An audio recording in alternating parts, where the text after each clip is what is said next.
Well, hey everybody, welcome to this live stream, or if you're watching on the replay, welcome to the replay as well. I just thought I'd do a bit of an ad hoc stream, why not? So we'll give it a few minutes and see who turns up. Maybe nobody will turn up, and that's absolutely fine. So where am I? Well, I'm in my garage.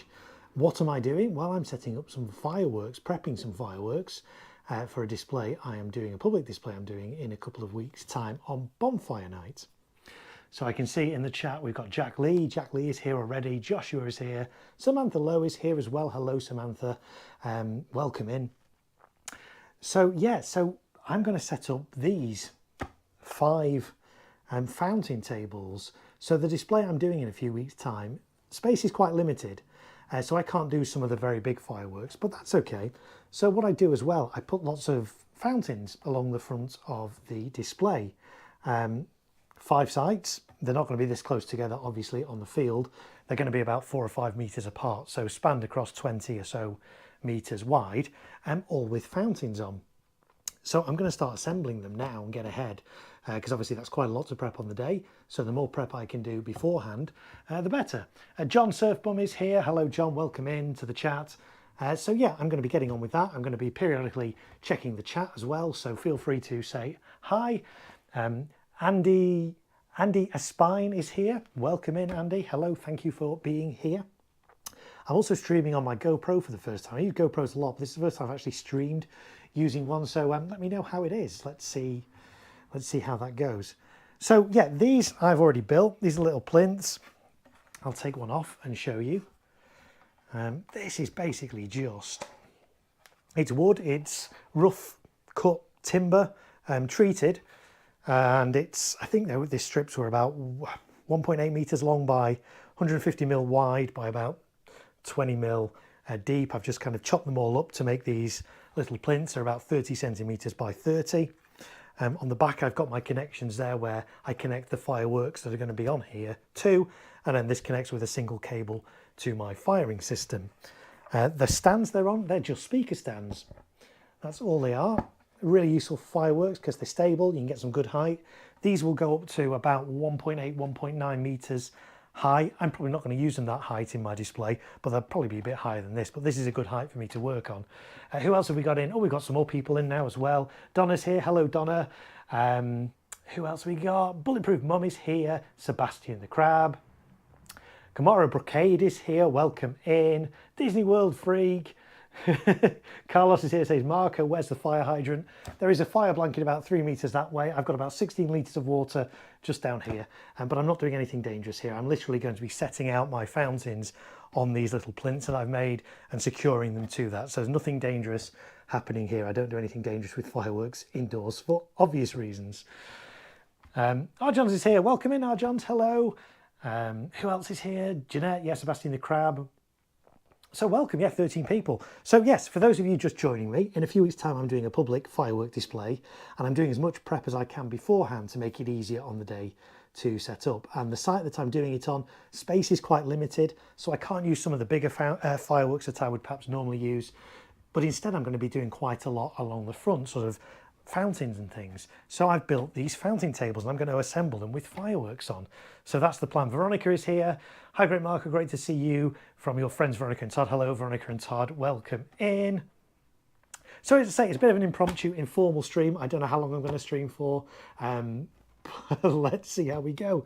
So this is going to be the center plinth. They're numbered actually. Well, they're lettered A, B, C, D, E. This is the order they're going to be in on the firing site.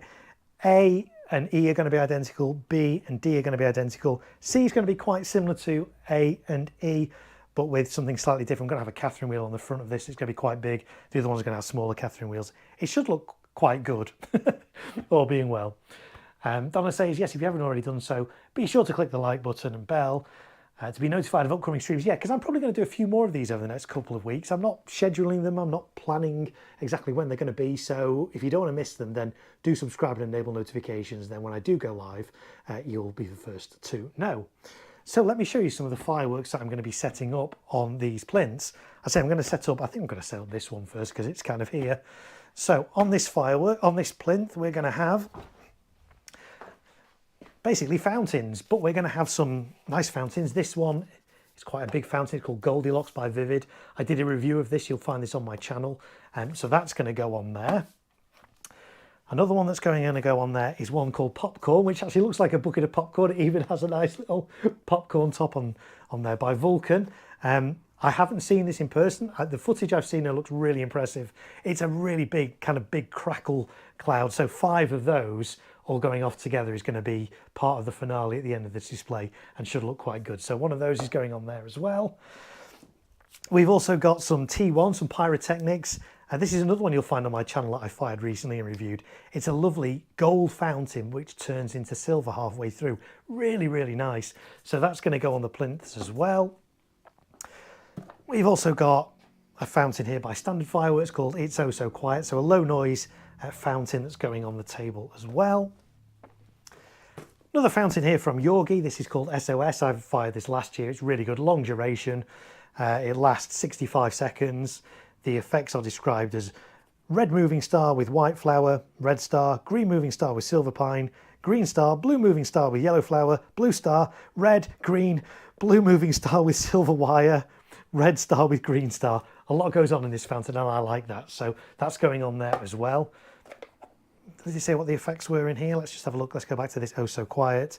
An impressive low noise multi-effect fountain firework featuring gold and silver coloured fountain with red stars, yellow chrysanthemum and blue stars. We've also got one of these, titanium thunder fountain. So that's going on here as well. And then a couple of little fountains here that start off with coloured flames. This one starts off red and goes silver. This one starts with a blue flame and I think goes gold. So there's a couple of those to go on here as well. There's also going to be one of these, a little strobe. You'll find a review of these on my channel as well. It lasts for about 60 seconds and basically flashes really bright white. So there's going to be 5 of those all flashing across the front of the site. So that should look quite good. So there's one of those going on there as well. And there's also, these are new as well from Vulcan, Bengal Flames. I've got 5 different colours. This one's purple. That's going on that one. I think I've got a red, green, blue and a yellow as well. So there's going to be a different colour on each. So you're going to get a flame coming up from each of these. At the same time, all different colours. There's also going to be, there's quite a lot on these tables, aren't there? There's also going to be a couple of single shot crackle mines on here. Going out at an angle. I'm not quite sure yet how I'm going to mount those, but they're going to be on there as well. And then on the front of each of these, there's going to be a Catherine wheel as well. I'm not quite sure yet if I'm going to fix this out a little bit. I did last year, I stuck them out here, or whether that's going to be on there. Not quite sure yet. And this middle one's going to have a bigger Catherine wheel. The other 4 are all going to have these super spinners by Celtic. Really good, nice and cheap, but good effects. And the one in the middle is going to have, if I can find where I put it, a Celtic Do the Twist wheel. You'll find a review and landing footage of this on my channel as well. I fired this recently, really impressed with that, so I'm going to be using one of these as well. So that's what's going to go on these fountain plinths, fountain tables. Let me come back to the chat because I realise I'm neglecting the chat here. Let's see what people are saying. Was that a Firetech slat? No, it was a wireless pyro, sadly now defunct. But wireless pyro is a system I invested in a few years back. Really good system, really like it. Sadly, the guy who designed them and made them, they were British made. He's now moved to the EU and decided not to make them anymore, which is a real shame because they are a fantastic system. Up to 144 Qs. I use it all the time. I really love it. I swear by it. So that's what the slats were on here. They weren't Firetech. At the time I was looking at firing systems, it was a toss-up between Firetech and this wireless pyro one. I went with wireless pyro because at that point in time, that was better supported in the UK than Firetech. But we shall see what I move to in the future because obviously this is no longer supported. It still works though, it's great, I love it. Let's have a look, see what else. So Donna says, Mark, how old were you when you developed your love of pyrotechnics? I started doing pyrotechnics when I was in high school. Now high school over here is 11 to 16 year olds. I must have been about 15, 16 when I first started doing stage pyrotechnics. Back when you could do stage pyrotechnics when you were 15. Rules have now changed. So probably about 15, but even so before then, that was the first time I did pyrotechnics. But I've been interested in fireworks all my life. I used to enjoy, as a little kid, used to be able to buy fireworks around bonfire night from your local corner shop. And I loved it when I'd go in with my dad and we'd buy a little box of fireworks and take it home, and I'd open it all up and look at all of them and read them all, and then we'd fire them in the garden. Well, I wouldn't fire them at that age, but my dad would fire them, and it'd be like, yeah, amazing. And waving sparklers around and stuff as a kid. So I've always kind of been interested in it for as long as I can remember.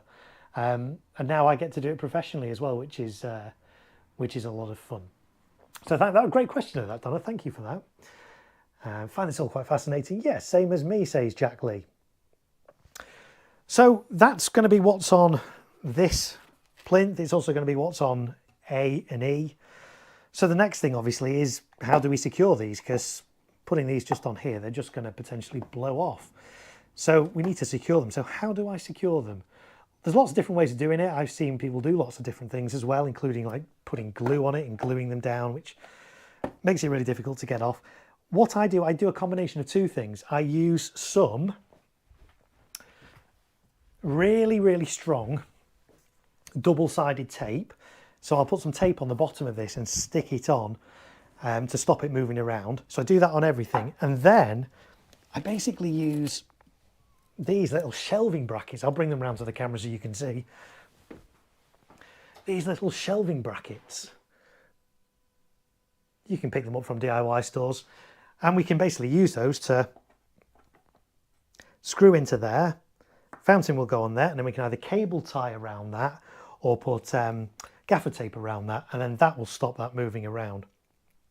So I use a combination, as I say, of those and these, and that's what I'm going to be doing now. So let's see where we're going to start. I'll probably take all these fireworks off and start again. Bulletproof Mum says, I still always have to have a selection box or two every year, regardless of what else I buy. Yeah, I love getting selection boxes. Fireworks in the supermarket is not particularly great, but I love a good little cheesy selection box from one of those. Absolutely great. Jack Lee says, what type of glue should you use to glue cakes to boards? I've got some high temperature mastic glue. Yeah, that would work. I've seen people with glue guns. I generally don't glue anything at all. I don't glue cakes down to boards. I will put cakes on boards and stake them in and tape them. I just find gluing stuff down, it's so difficult to get it off again. And it's not necessary if you've got a piece of wood. So what I do, here's another one of these boards. So I can put cakes on here, put this on the ground, staking on the front of it, and then cable tie around it or rope around it, or I use just gaffer tape around it. It's enough to hold it in place. You don't need to actually physically stick the cake to the board if you've got a stake in. So that's what I do with that. So, but thanks for the question. That was a good question. I like that. Surf Mum says, Mark, you missed your calling. You can play with all kinds of big fireworks in the army. Yes, I could. But you see, the fireworks I do are more kind of display fireworks, not ones designed to kill people. So that's why I'm not in the army. Donna says, the tape won't catch fire or cause problems. No, it won't, because this tape is underneath the fireworks. So the fireworks fountains don't burn all the way through out of the bottom. So there's not a problem. Even if it did, it's only going onto wood. This wood's treated wood. It doesn't catch fire very easily. So no concerns in regards to that. Or do you need special kind of tape? This is 3M double-sided tape. This is what I use. I'll be using some other tape in a bit to go over the tops of the fireworks, but we'll come on to that in a little while. Let's see. Carlos says, it's tough here in the States. Every state has different laws on what can be sold and set off. Yes, and it's kind of getting that way over here in the UK as well. Scotland now has slightly different laws to the rest of the UK, which gets quite complex. But here you can buy, it's legal to buy fireworks all year round from licensed retailers. Supermarkets is another place you can get fireworks kind of in the run up to Bonfire Night. Bonfire Night, of course, November the 5th. So that's on sale now in various different supermarkets. But you can buy fireworks all year round. It's legal to let off fireworks all the year round, as long as you don't do it after 11 o'clock or before 7 o'clock in the morning. So anytime between 7 a.m. and 11. Of course, this applies to England and Wales only, not to Scotland, which now has slightly different laws. And also that doesn't apply on Bonfire Night. On Bonfire Night, you can do it till midnight. New Year's Eve, you can do it till 1 a.m. And there's a couple of other dates as well. I think Chinese New Year and Diwali and things like that, where the rules are slightly different. But essentially, yes, you can do fireworks any night of the year you want. Let's have a look if I've missed any other chat. I think that's I think we've caught up on the chat. Right, so let's move some of these off and then we can make a start on this board. I think I'm going to start with this big Goldilocks one. This is probably the heaviest one and the biggest one on this board. So again, I'm going to secure it with these angle brackets. So I'm probably going to, let's see how's best to do this. Probably going to use 4 of these, one at the back, one at the front. Let's see what that's, yeah, that's going to work quite well. And then one this side and one the other side. That's going to be good. So I'm going to screw those in. The fountain can then sit on here. I can then bend these in to hold it in place, and I will gaffer tape around it as well. So that's what I'm going to do with the big Goldilocks. Carla says, that's awesome, supermarket selling fireworks. Yeah, that's absolutely right. Yeah, you go out to get milk and come back with fireworks, and that's what a lot of us pyro people in the UK do. We go out to buy milk and bread and things like that from the supermarket, and we come back with a box of fireworks at this time of year. It's tradition, it's what we do, we love it. Okay, so I'm going to need some screws. I've got some screws here and a drill. Where's my screwdriver drill? Here it is. Fully charged, ready to go. So we'll take the firework away and we will put a screw in to this first bracket here. I don't know how loud this is going to be because I'm wearing a little mic and I don't know if doing this right next to my mic is going to be far too loud for you guys, so let me know if I deafen you, but fair warning, you might need to turn your volume down. Here we go.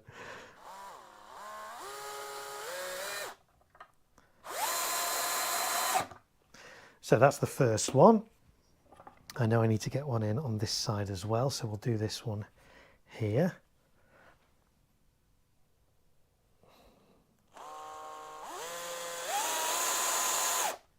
This is the first time I've ever done DIY on a stream as well. So there we go, 2 of those are in.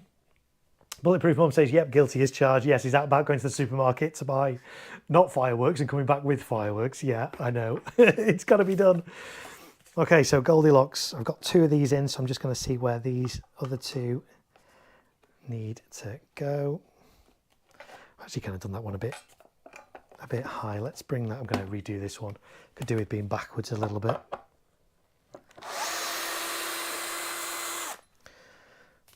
Because I want to get a nice tight fit on here. The good thing about fountains, which is different to cakes, is there's not really recoil on these. So when you fire them, you're not getting kind of a recoil action that you get off cakes. So you don't have to worry too much about that. The danger, obviously, with conic fountains, especially these, if these go wrong, these can go quite spectacularly wrong and kind of blow up quite a lot. So I want to make sure this is on here securely. Let's check if that's about right. It's still a bit high. Let's bring that down here. That's a good place for that one to be. So let's screw that in here.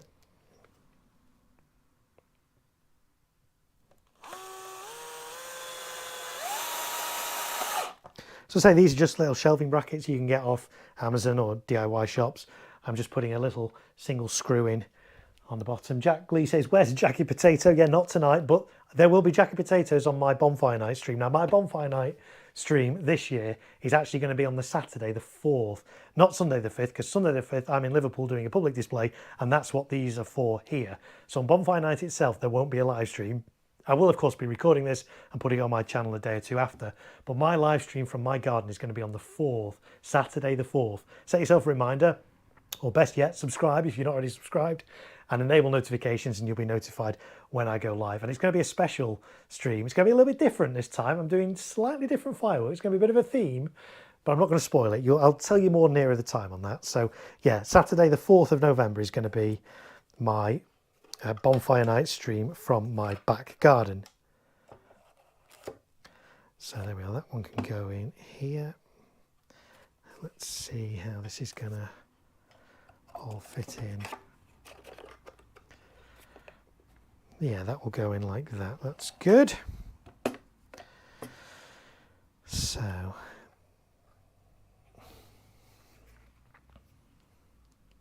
do this one in here. Sorry, I'm blocking you, I'm blocking your view there.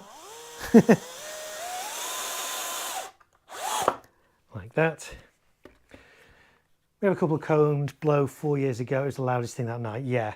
You don't get it to the same extent with linear fountains that are just tubes. If they blow, they blow. Conic fountains, when these go with a bang. I fortunately never had one this size go. I have had smaller ones go, and they are loud. Why do they explode? Well, okay, let's get a bit technical. So in here, there's obviously the powder, the firework itself, and it gets thicker and thicker as it goes down, and it's compressed down. So when you light it, it burns slowly. It doesn't all go off at once. So it burns the powder slowly down. It's all compacted. If this gets dropped or damaged during transportation, you can get a crack forming in the powder inside. And when the flame, when it burns down to that, rather than burning down slowly, all of a sudden, all that powder in that crack ignites and the firework just goes boom. So that's why it happens. Fortunately, it's rare. I've only ever had it maybe 2 or 3 times. But again, that's why you keep the safety distances and you make sure your spectators are far enough away so that if something does happen, then there's not going to be an issue. This one says spectators must be at least 15 meters away, and there will be 15 meters between these and the spectators. So not an issue. I mean, hopefully it won't explode. We always hope they don't. And as I say, most of the time, they're all right. So just got to screw the last one of these in. Luke says, out crewing on my first pro display next Saturday. 2 displays in 5 hours and I cannot wait. When conic fountains fail, what distance will pieces of the fountain end up? Well, again, the safety distance on this is 15 meters. So the idea being that if this blows up, debris is not going to go more than 15 meters.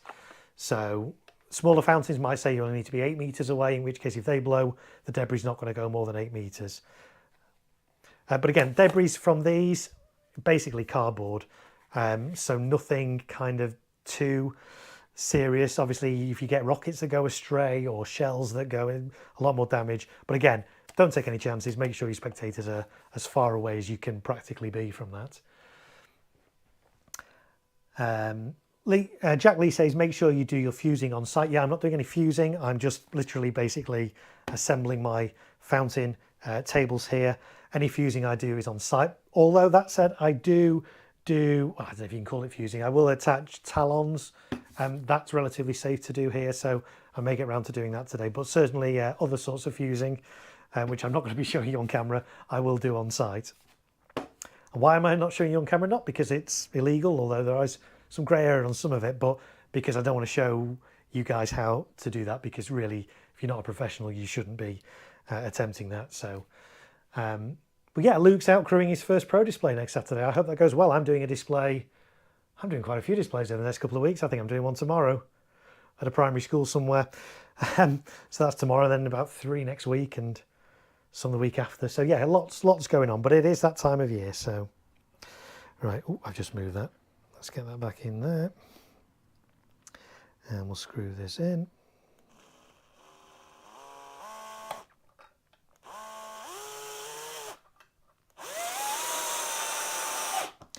Like so. So there we go. So Goldilocks, which is the name of this fountain, should fit quite nicely in there now, which it does. That's actually really good on its own. I am going to bend these in though a little bit, just to give it a bit more, so that it can't come out. Like that. These are, I think these brackets are zinc plated steel, so they do actually bend if you put a bit of force on them. So there we go. So that actually now I can't actually, that's very difficult to lift that out, but I am going to gaffer tape that on there as well, just to be doubly sure. So that's, we'll do that in a bit. We'll get all the fountains in place first and check they all fit and they are where I want before I start putting gaffer tape around those. So that's going to go there. I'm then going to have the gold to silver fountain on the back here. So this one I'm going to potentially do it like that. So I always try and do brackets at the front because then there's no way that fountain can then fall towards the audience. The audience are going to be this side. So always put the brackets at the front. If I put the brackets at the back, there's a chance if this became detached, if it's going to fall anyway, it's going to fall forward. I don't want that. If it falls, I want it to fall backwards out of the way. So I do a bracket in front of it. So that's probably going to go there. I should probably actually just see where all these brackets are going to go with all these fireworks. Just check they all fit in kind of where I want them first. So let's get some more brackets. So this popcorn one, bit of an unusual shape. I do like the design of it because it does look like a bucket of popcorn. Really cool. So that's going to go in this corner. Let's see, is there room to get... I'm probably going to do this the same as I did the Goldilocks one and do... Let's do 4 on here. So one there, and one at the back here, which you can't see, but you have to take my word for it that it's here. And then potentially one at the front. Let's just see how that's kind of lining up. So does that kind of work like that? Yeah, I think that works. That works quite nicely actually. So I'll put those 4 in now. I'll do that fountain first actually, and we'll come back to this one. So let's get some more screws.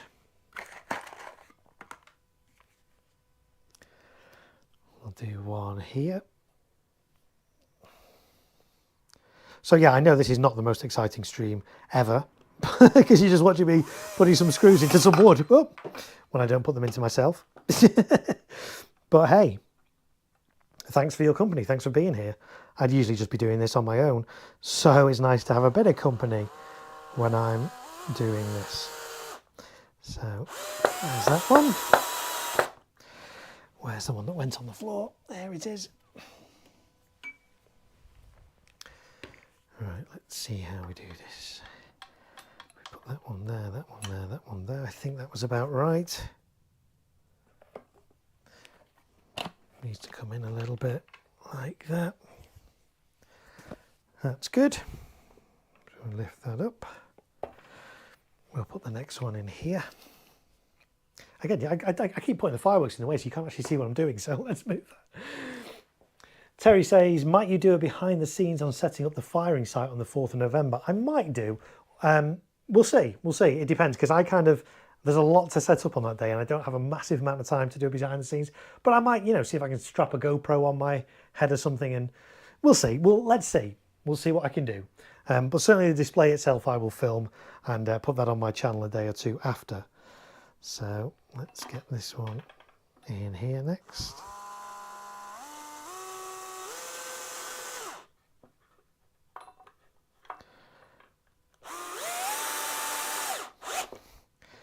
Like that. That one in there, and that one in there.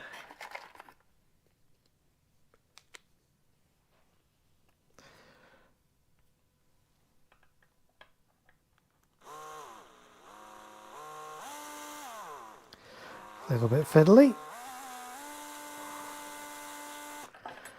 And that one doesn't want to go in. Let's put it in first and then make a little hole. Of course, that might be going straight into a bit of a knot in the wood, so that does not want to go in. Let's try a different screw.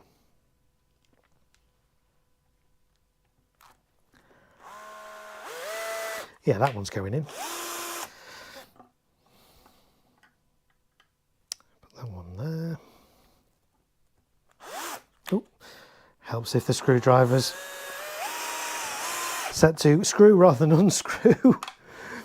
And then let's put one there.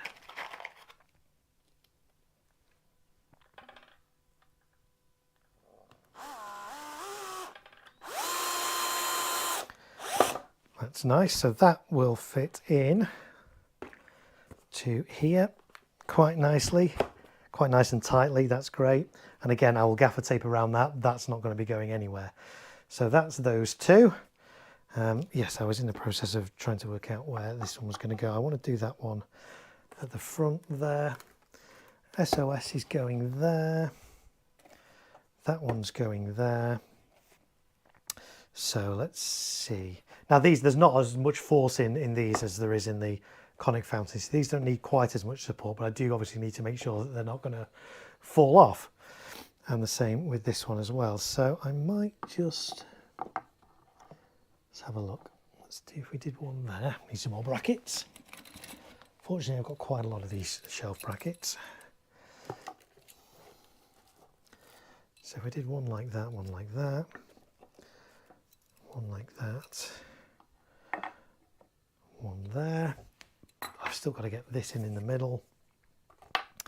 So, and that's going to need a bracket as well. So let's just work out how we're going to do that one. So yeah, I try and keep everything quite compact on these if I can. There is always a slight risk of crossfire. That's when one fountain goes off and sends sparks on over everything else and sets the other ones off. It does occasionally happen. I have had it happen before. There's things I can do to minimize the chance of that, and I will do that as well in a bit. But right now I'm just trying to see if I can actually get all these fountains on here with the brackets. So that can go there. That, if I move that way a little bit, will that go there? Yes, it will. So that can go, yep. Do that one under there. Do this one under here.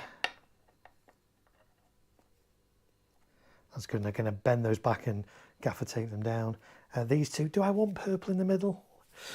I don't know. Let's see. So I've got 5. These are the flames. These are the flares. I've got 5 different colours: red, green, blue, purple, and yellow. So there's going to be a different colour on each. I just pulled out purple. Do I want purple in the middle? I think I'm going to go for yellow in the middle. Let me find where the other ones of those have got to.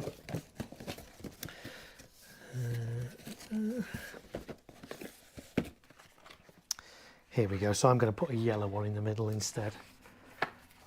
I think yellow fountains tend to be a bit brighter than the other colours. That's why I'm going to put it in the middle, so it looks a bit more even, rather than having a bright one at the end and then kind of dimmer ones in between.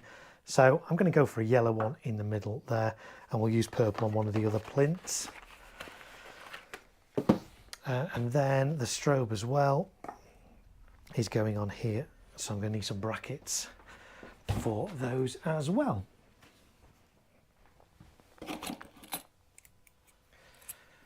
So let's do one for that and one for that. So yeah, that does all fit in, and then I'll need to do one for that one as well.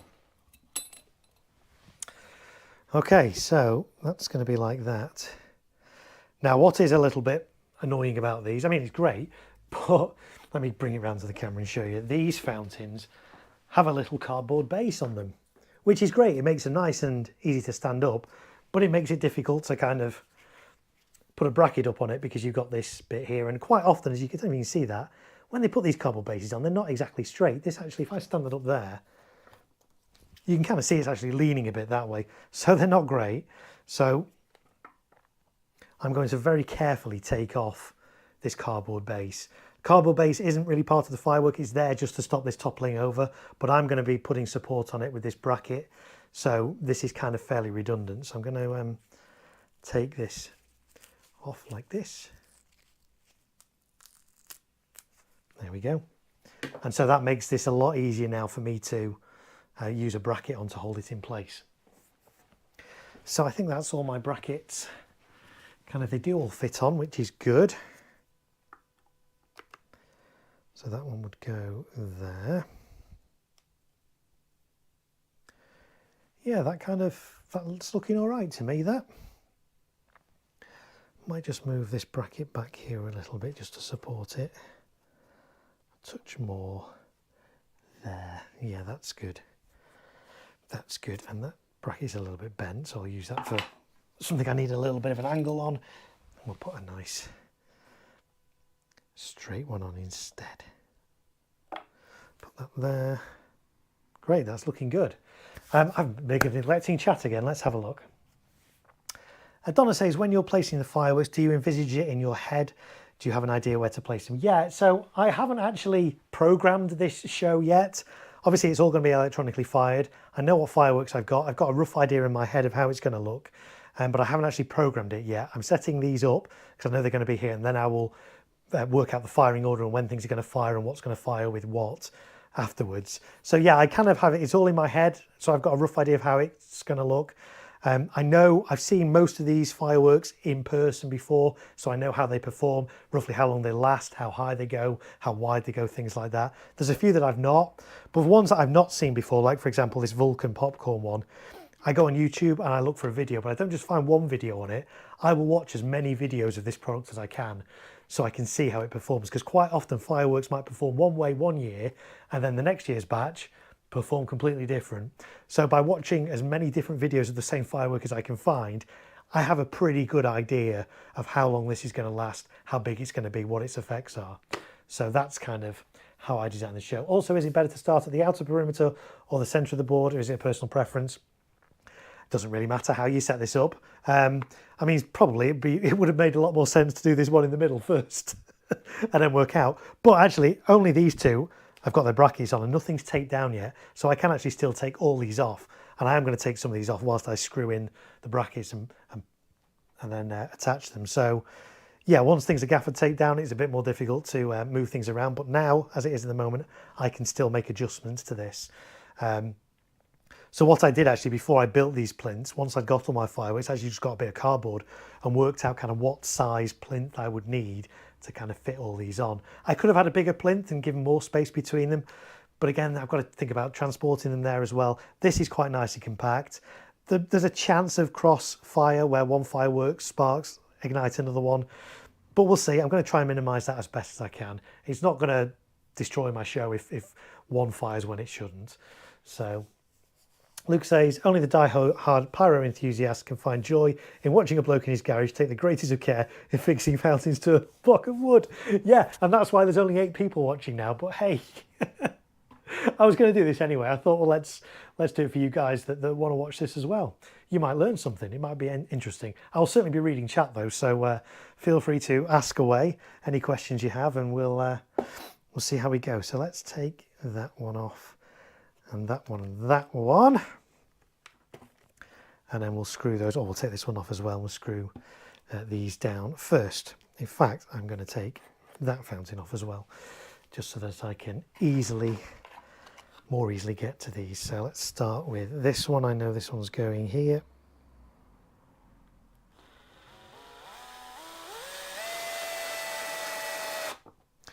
That's good. That one I know is going there. Let me just check the spacing on that. Yep, that's good. So that can go there. Screw that one in. Donna says, I think it's brilliant. Well, thank you. I'm glad I can provide a bit of entertainment for you today. I say I don't know how long I'm going to stream for. We'll see how long this takes. I won't get all this done tonight, I don't think, because it is 11 o'clock, 5 past 11 in the evening here. Has it occurred to me, can you actually hear me when I'm talking and drilling at the same time? Or does the drill drown out my talking? Not necessarily a bad thing, but hey. Okay, so that's for that one, that's okay there. That one's going to go here, so this can go a little bit further that way. That's good. Oh, it stuck to it. Let's do that again, like that. And basically, once I've done a template on this, I can just copy that across to A and B, the outer ones, because they're going to be exactly the same on top as this one, obviously with a different coloured flame in it. So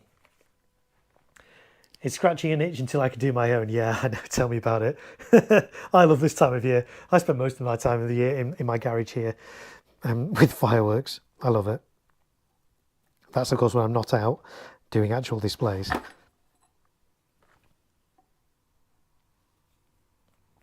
So let's put, I think that, oh, that's that one that wasn't screwing in before. I should put that to one side. Right, let's try this screw instead.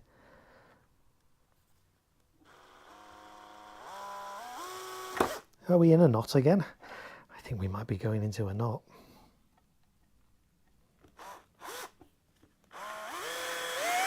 There we are, we started off, that's the way to do it. Again, this is only cheap wood. I'm not going to spend a fortune on wood that's going to get burnt anyway. And when I say burnt, obviously the hot embers from these fountains do land on these boards and do scorch them a bit. They're not going to set fire to them because it's not a continuous flame against it, but they do get scorched. So obviously you don't want to spend a massive amount of money on getting some, you know, nice oak or mahogany or something like that. This is just rough sawn timber.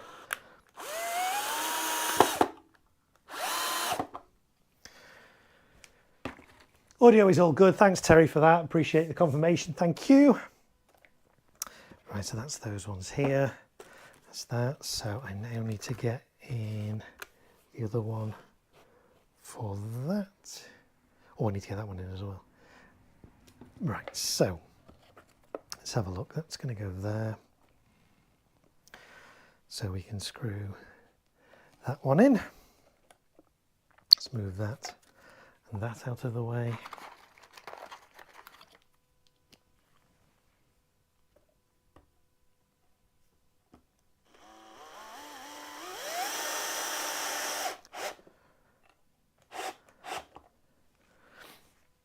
And even though these brackets have holes for 2 screws, I tend to use just one, and that way I can actually just twist this around. If I don't quite get it in exactly the angle I want, I can just twist it and then tighten it up. So it gives me a bit of flexibility.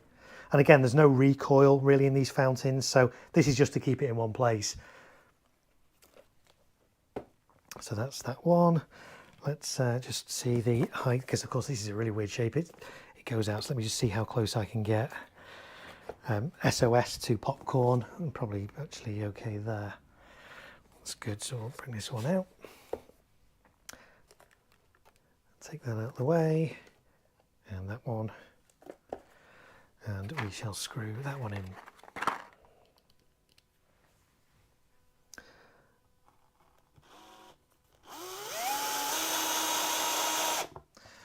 That's good, so that's those. I then need to get the one in the middle in, so let's just work out where that's going. So that's going there, that's going there. The titanium thunder fountain is kind of going in the middle, so that can go there. Looks about good to me. So screw that one in as well.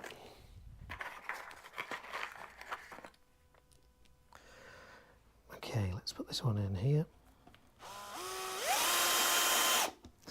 Great, so that's all those in apart from the 4 for the front, which I might actually come around that side and do rather than me leaning over everything. If that's okay with you guys, I will try not to block the view. So let's come around this way.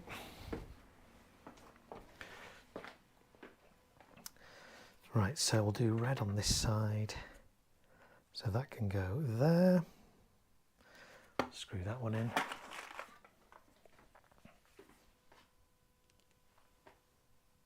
And I'll be back reading chat in a few moments. That's that. The blue one we're going to do on this side. So let's get that in place. I can screw in there, that's good.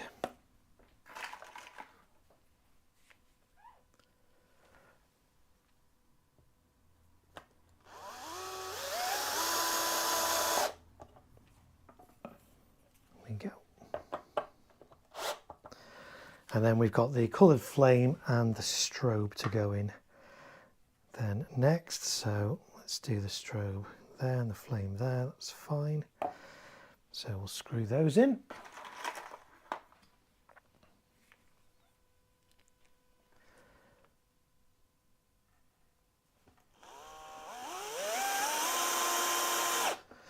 One and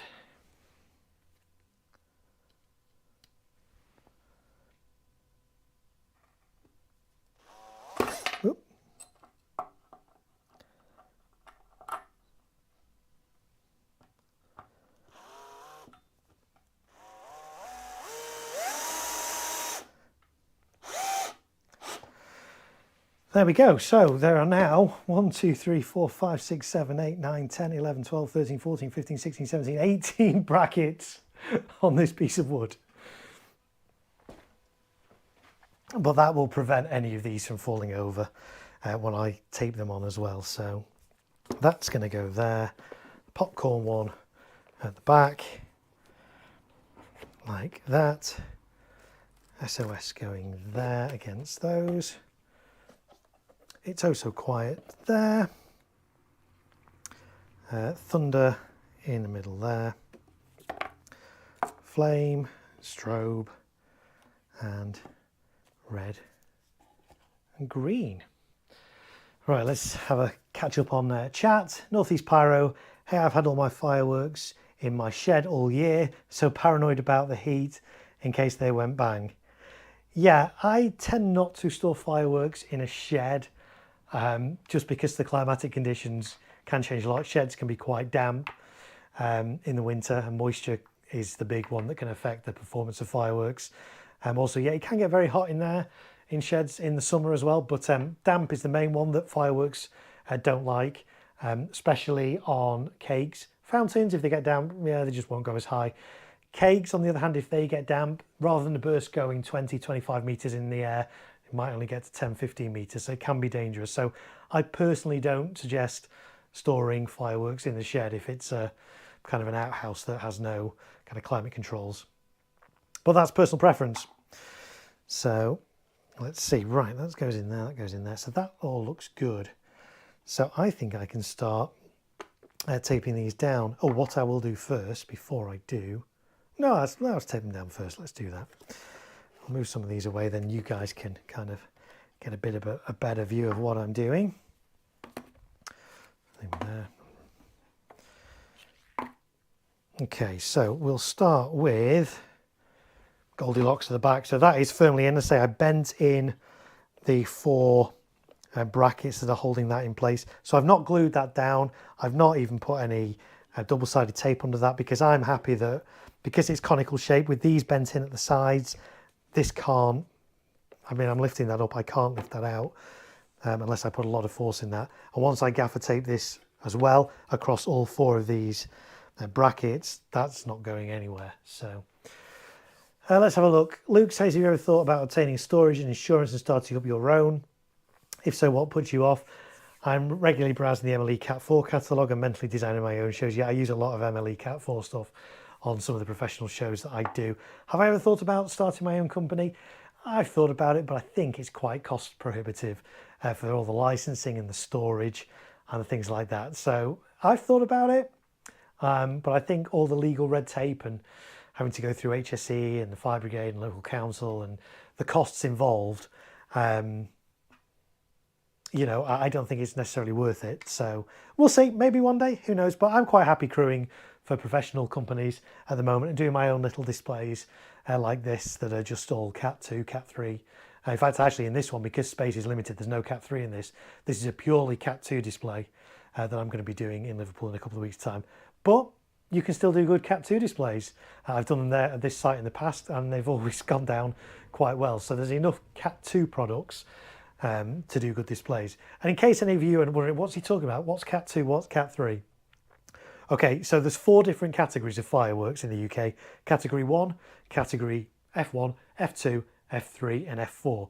F1 are traditionally indoor fireworks, so the ice fountains you get on top of birthday cakes and things like that, they're F1. Not all F1 product though is for indoor use. Some of it is outdoor use only. In fact, actually these ones, yeah, these little fountains here, these are category F1, and I think the flame might be as well. Yeah, so these are all category 1. So F1 basically means spectators only need to be a metre away from these. So these are not big. Category F2 are things like, this is category F2. Well, all these are, the rest are all category F2. Spectators for category F2 need to be, for some of it, 8 metres away minimum. For others, 15 metres away. Category F3, a bigger fireworks, and spectators must be at least 25 metres away. And then you get to category F4. So category F1, F2, F3 are available for anybody to buy. Anybody can buy these. You don't have to be a specialist or have specialist knowledge to go out and buy these. Category F4 are the ones you see in professional displays. They're not available to the general public. You have to be a person of specialist knowledge to be able to use them and fire them. So there's no category 4 in this display either as well. But there is 2 more categories that I'll tell you about, T1 and T2. So F stands for fireworks, T stands for theatrical. So you can get theatrical pyrotechnics as well. So actually this one, This gold to silver fountain is a T1. Some of the comets I'm going to be using a T1 as well. Anyone can buy T1 products. T2, you have to have specialist knowledge of pyrotechnics. So T stands for F stands for fireworks. There are a couple of other ones as well, which I won't bore you with. But things like the explosive charge you get in airbags in your car, that's technically a pyrotechnic, but that's classed as a, I think P1 or P2, something like that. So slightly different again. So bulletproof mum says the temperature fluctuations that cause condensation the bigger issue. Yes, that's it. So condensation and moisture are the issues. So you want to keep your fireworks dry and not in environments where they're going to get moisture or condensation or water. I will be waterproofing these as well, and we'll show you that again in a bit as well. So where are we up to? Yes, we've got all the brackets in now. That's right, we were going to start taping the fireworks. So I'm going to need some tape, or when it's a new roll, or I do like a new roll of tape. So this is duct tape, gaffer tape, however you call it. Available in different colours. I've got silver and black here. I tend to use black for things that are going to be visible. These are going to be visible because they're going to be off the ground. And if you're just joining me and thinking, why are we doing fountains off the ground? Why aren't we just doing them on the ground? Well, when you're doing a public display and you've got lots of spectators, people along the front, yeah, they'll be able to see the stuff on the ground. People a few rows back won't see anything. So by elevating the fountains off the ground, everybody can get a good view of them. So I'm going to use black gaffer tape, and we're going to start with Goldilocks here. So I'm going to put some tape around this. If I don't put it around itself first, that's the only thing with gaffer tape. Once it sticks to itself, you've had it. Okay, let's try that again. T2 is like Cat 4, and you can only use it as a professional events, or you can use it as long as you have the required specialist knowledge and license. Yeah, there isn't actually a license as such for Cat 4 and T2. You've just got to demonstrate that you have competency, that you have knowledge of how to use the products safely. So we're going to put a strip of gaffer tape around this. The great thing as well about these brackets are 50mm high, and my gaffer tape is 50mm wide. So it works quite well, as it completely covers the bracket. But of course, because this is a conic shape, it's not the easiest shape to put gaffer tape around neatly. But it's going to be dark. It doesn't need to be neat. It needs to be safe. That's the key thing here. So we're making the fireworks nice and safe. So there we go. That's now gaffer taped on. That is not going anywhere. In fact, I could probably lift up that whole stand. I mean, you see I'm lifting that up and that's not even moving. So I'm happy with that. Oh, one of those is a little bit loose. Let's get my screwdriver and give that a little bit of a, there we go, ziz there. So let's do the next one, which is this category T1 fountain. These ones are electronically fired as well, so these come with wires to go straight into the firing system. All the other ones, because they're consumer fireworks, have a fuse that you would traditionally light. Instead, I'm going to be electronically lighting these by clipping talons on. We'll show you that in a bit as well. So let's get my knife.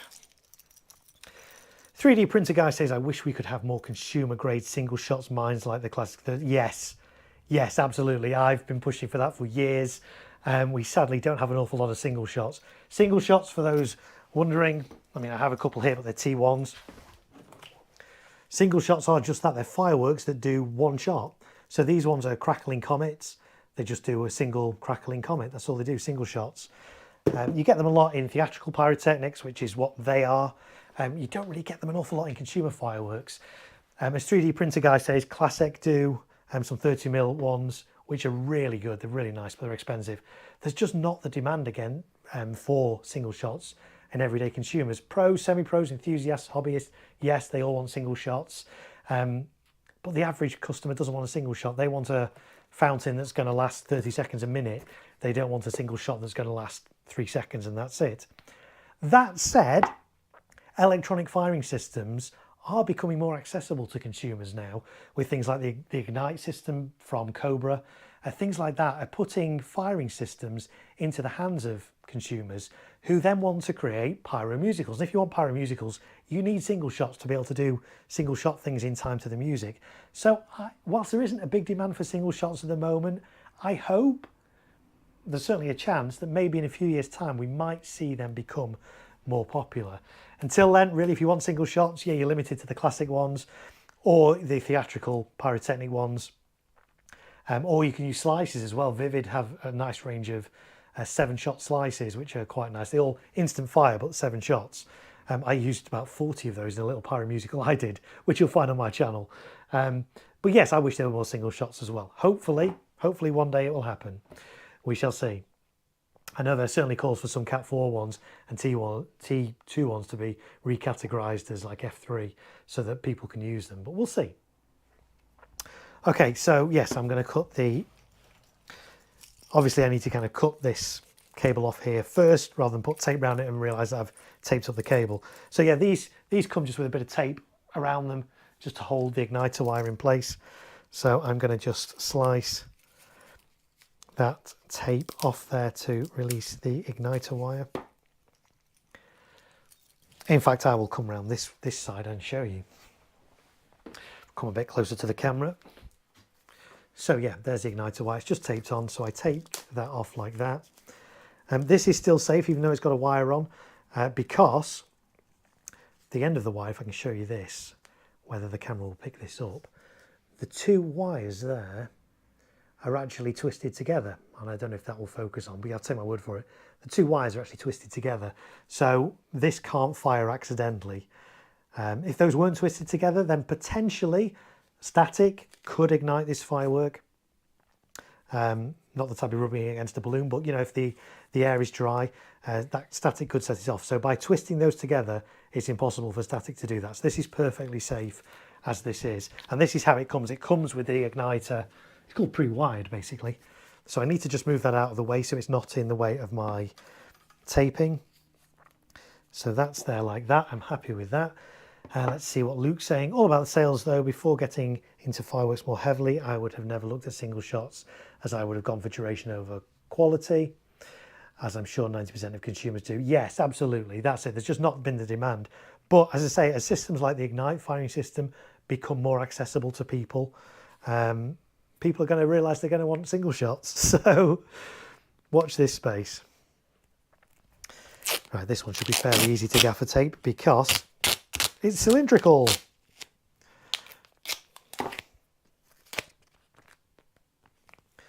So we'll go around here like this.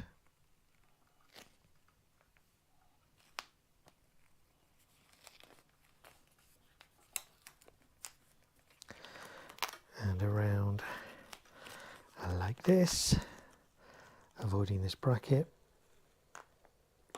And avoiding my fingers as well.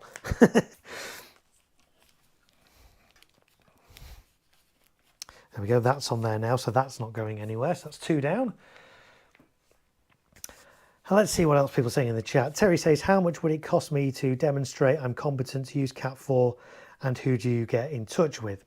Okay, so there are 2 ways you can do this. You can get in touch with the British Pyrotechnics Association, the BPA. They do a course which is recognised as giving you competency. You'd obviously have to pay for the course. Off the top of my head, I couldn't tell you how much that is. Probably couple of £100 maybe, and I think it's a 2-day course. I think the BPA one is, and that will give you competency. Of course, as part of that though, you do need to actually crew on some shows and demonstrate that you can actually do it. The other route you can go down is a company called Illuminate Consult. If you Google it, Illuminate Consult, they're the other one in the UK that's recognised as providing training that will give you competency. And again, you'd have to pay for that. That's just a 1-day course. There's no practical in that, it's all theory. In fact, I think someone might correct me. I think the BPA one now is all theory since COVID. So yeah, BPA. So if you Google the British Pyrotechnics Association, BPA Firers course, or Illuminate Consult is the other one in the UK. The other way you can do it is actually just get in touch with your local firework company. If you've got a local firework display company, get in touch with them and see if you can get a bit of experience with them. They'll pay you for it. It's not a massive amount, it's really not, but you'll get that first-hand experience, and they may actually then be able to put you through the training at their expense. So that's the other way to do it. So there's a number of different routes to go down. there. You're very welcome, Terry. I'm glad that answered your question. 3D printer guy, I did that when I was a kid and picked Fireworks with my dad. I would only look at the duration and not the effects. Yeah, absolutely.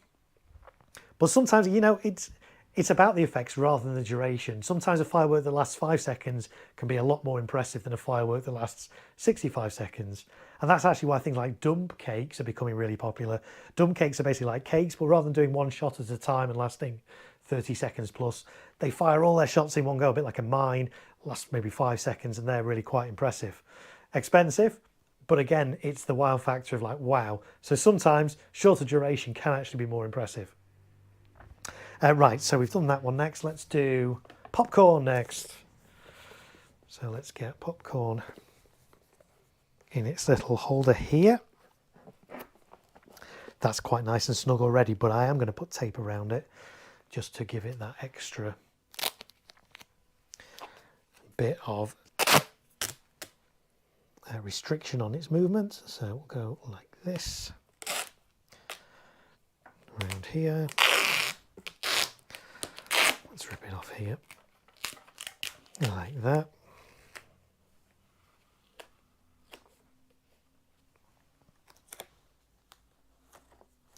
If you don't have this gaffer tape, duct tape, is there anything else you can use? Yeah, you can use packaging tape, parcel tape. I have some here. You can use that. It does stick to things. Obviously, it's designed for, you know, closing lids on boxes and stuff, parcels. So it's good, but I find the gaffer tape is a lot stronger. And this can rip quite easily, can melt through quite quickly.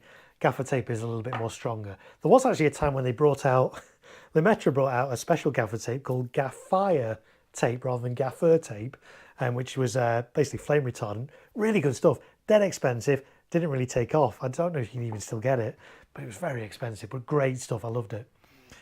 Right, so that's that one done. Next up, let's do SOS. So SOS is going here, and we'll go and we'll tape around this. Let's have a look. Now the chat. 7 people still here, 8 people here. Well, thanks for joining me. Thanks for staying if you've been here for the start. If you are just joining me and think, what's going on? What am I watching? So I'm just prepping some fountain tables for a firework display I'm doing in a couple of weeks' time.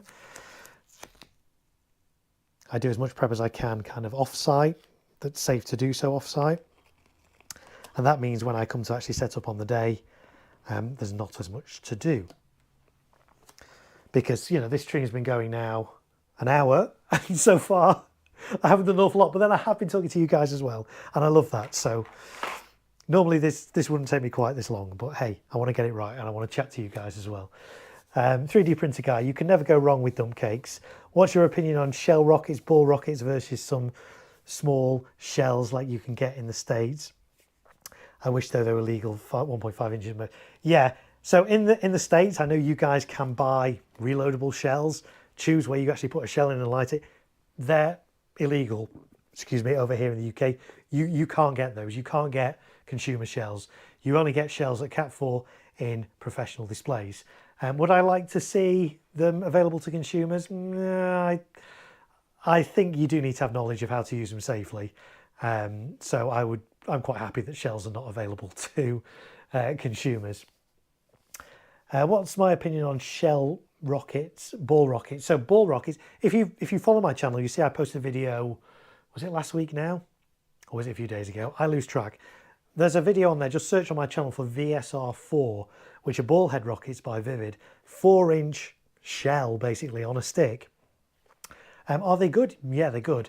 Are they actually 4-inch? I don't know. If you cut into one, I imagine I've heard it's only like 3.5 inch in there, and a lot of it's padding, but then that adds to the actual explosive force to make it a bigger effect in the sky. So I don't know. They're a bit hit and miss shell head rockets. Some of them I think are a little bit gimmicky. Some of them I do wonder, is it actually a shell or is it just a normal rocket with a bit of a shell kind of casing on? So I'm a little bit skeptical. Donna says, that's smart. Preparing things ahead of time saves a lot of time. Yes, it does. Dre, hello Dre. I don't think I've said hello to you. Welcome in. Dre agrees with me. Not sure on what, but thank you for agreeing with me. Luke says, is the BPA certificate and a display logbook all that's needed to purchase Cat 4?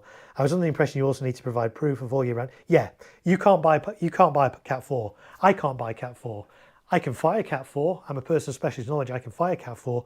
I can't buy Cat 4 because I don't have a firework company. Only display companies can buy Cat 4. And yes, as you quite rightly say, you need to have insurance and storage and all those things. So I can use Category 4 legally.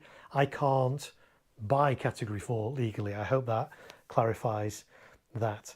So, all right, let's carry on with doing this one here. So we're around here.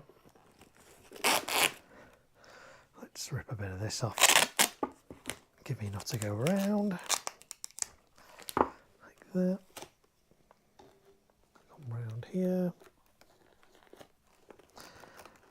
And on there. So there we go. That's that one nice and secure on there. I should probably do this one in the middle before I can't get to it anymore. So that's going to go there. Let's try and get that as straight as we can. Yep, that's good.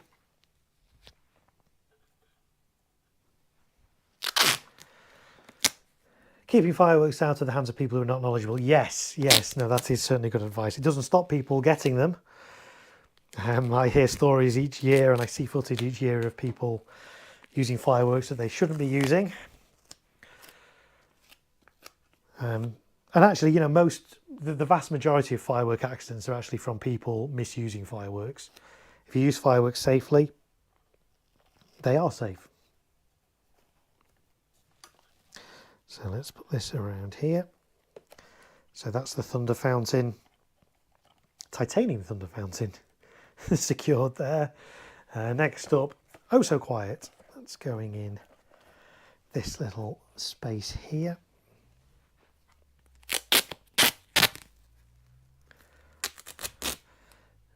This one's a little bit more tricky because of how close I've done it to Goldilocks, but let's see, I might actually just adjust this one. Let me just have a look how much space I've got here. Yeah, I'm going to actually just adjust this one a little bit. I'm going to move this bracket back a touch just to give me a little bit more separation from this one, just so I can get tape in. So let's just take this bracket off and move it back the tiniest little bit.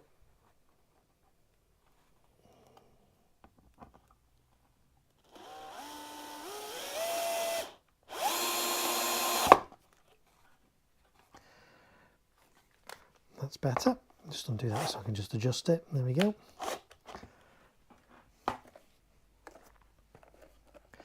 That's better.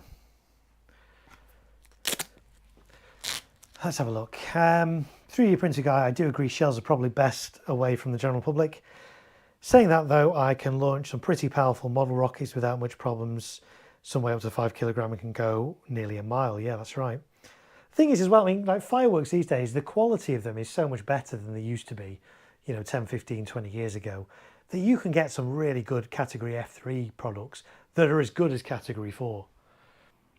In fact, actually, some category 3 products are basically like a reduced version of Cat 4 products. I've seen some Cat 4 cakes that maybe have 100 odd shots in, that actually you can get a very similar cake or the same thing with like 25 shots in a consumer version.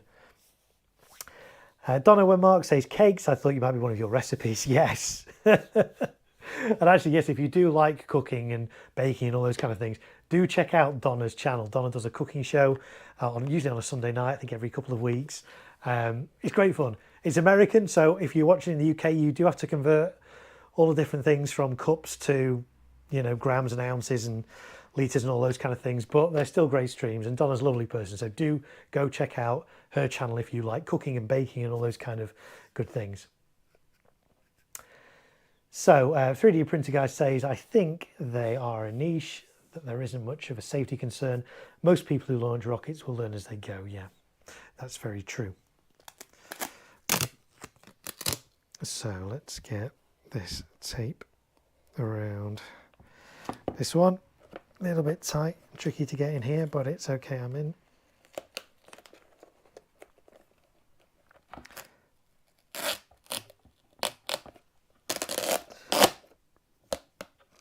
Let's Let's rip a bit of this off. It's easy to do it without the roll attached.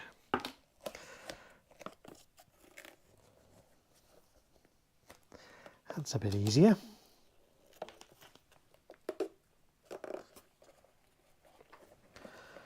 So that's that one in. I'll try and give you guys a bit of a close-up of this actually as well in a bit, so you can kind of see once we're done. Bulletproof Mum, we did our Scouts display purely Cat 2, F2, F3, and they were great. No one missed the Cat 4.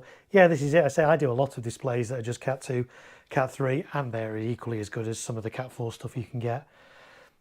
There are some stunning pyro available to consumers now. There really is. Excuse me. Right. So let's do these ones now. I think because again these are conic fountains as well, so I'm going to bend. I'm going to come around the front actually. It's going to be easier. So I'm going to bend these back as well so that they are kind of flush against the fountain. That's pretty good. A bit too far on that. Let's bring that back a touch. Perfect. I'll do the same with this one on this side. Touch more. That's pretty good on there as well. Okay. Yep, and then where's the gaffer tape? There it is. So I'll put that like that and that like that. And then we will gaffer tape these in as well.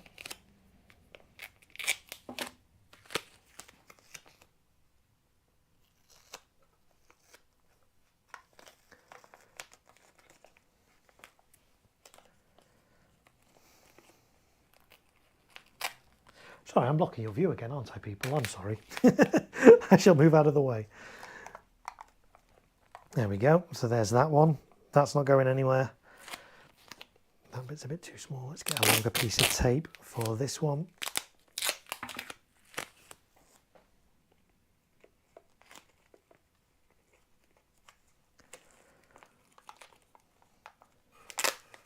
I shall be out of your way again in a second, momentarily. There we go. So they're both nicely secure in. We're then going to do a strobe there and the yellow flame there. So let's do the yellow flame one first.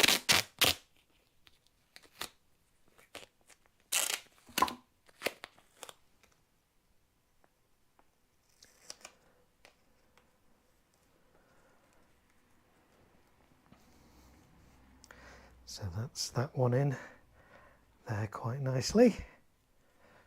And then the strobe, again, these have really long fuses on that are taped down to the side. So I need to get my knife, wherever I put my knife, this in my pocket, and just take this little bit of tape off here, like that, just to release the fuse. So the fuse can be out of the way when I tape it down.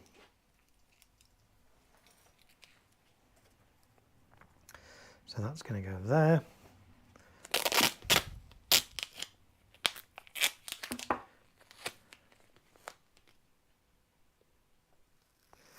And then we do some tape around that nice and securely.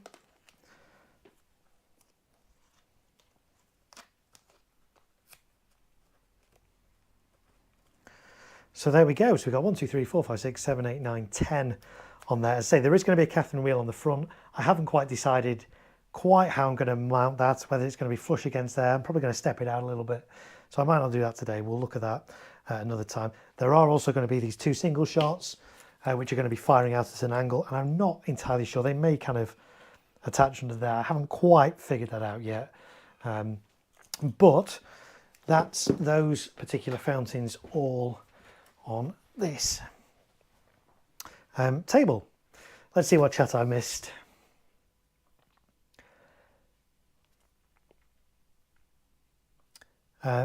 Dre says your patience is remarkable. Yeah, it's one of those things, you know, if you're passionate about something, you take time to kind of get the care and the attention to it and do a good job, you know. So yeah, right, so now they are all on there. The next thing I'm going to do is get some talons for them. So talons, I have a range of 0.5 meter ones and 1 meter ones. most of these will be all right with 1 meter, with 50 centimeter ones. So I'll come to the camera again and show you guys this. So this is a Talon igniter, okay? It plugs into my firing system. On this end, there's a little clip which clips over the fuse of the Firework. And when I put a voltage, a current through here, this little, you won't be able to see this because this won't focus at all. There's basically a little bit of essentially fuse wire in there. When you put a voltage through, that glows really hot and it's enough to ignite the fuse. So this is what I use to ignite these fountains. So, and then they're all going to clip in. If you weren't here at the start, on the back of here is a little, I'll show you on one of these actually, it'd be easier to take one of these off to show you. What we call slats, it's where all my fireworks plug in. So I'll lift this off. So on the reverse, so this is away from the audience, this is the rear. There's this little thing here. It's basically like little speaker terminals, spring-loaded things. I can put up to 12 fireworks on here and just run a single, basically a data cable, a network internet cable to that, and then I can fire 12 different cues. So on each of these fountain tables, there's 1, 2, 3, 4, 5, 6, 7, 8, 9, 10. 10 fountains. There's going to be a wheel, 11, and then the 2 single shots are going to be together. So that's 12. So that's my 12 channels on one of these. So yeah, the next thing I need to do is actually connect all these up to the back. So let's start off with the ones at the front. So I'm going to come around the front again. Because the fuses on these two are still actually sellotaped down as well. I probably should have released those. So let's just, I'm going to come this side. Excuse me for a moment. I'm just going to release that fuse there. And the one on this one there we go. Do that one from the back.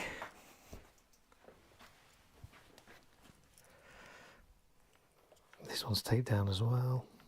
They usually tape down, and it's good really. It stops them falling out. Sometimes they can fall out of fireworks, and it just keeps them nice and neat. So there's one there. These ones here actually have orange fuse covers on them. I will show you. I can't show you them because they're taped down, but I can show you on another firework. So there's another It's Oh So Quiet. So they have these orange fuse covers on. You peel it off, it exposes the fuse.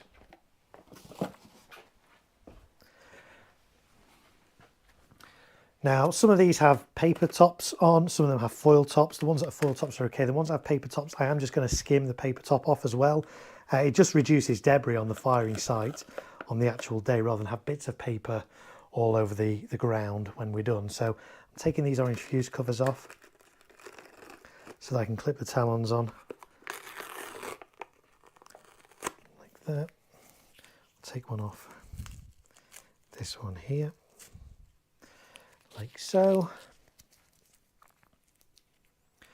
Okay, so let me work out. I do have a bit of a plan of which things are plugging in where. So let me just get that up.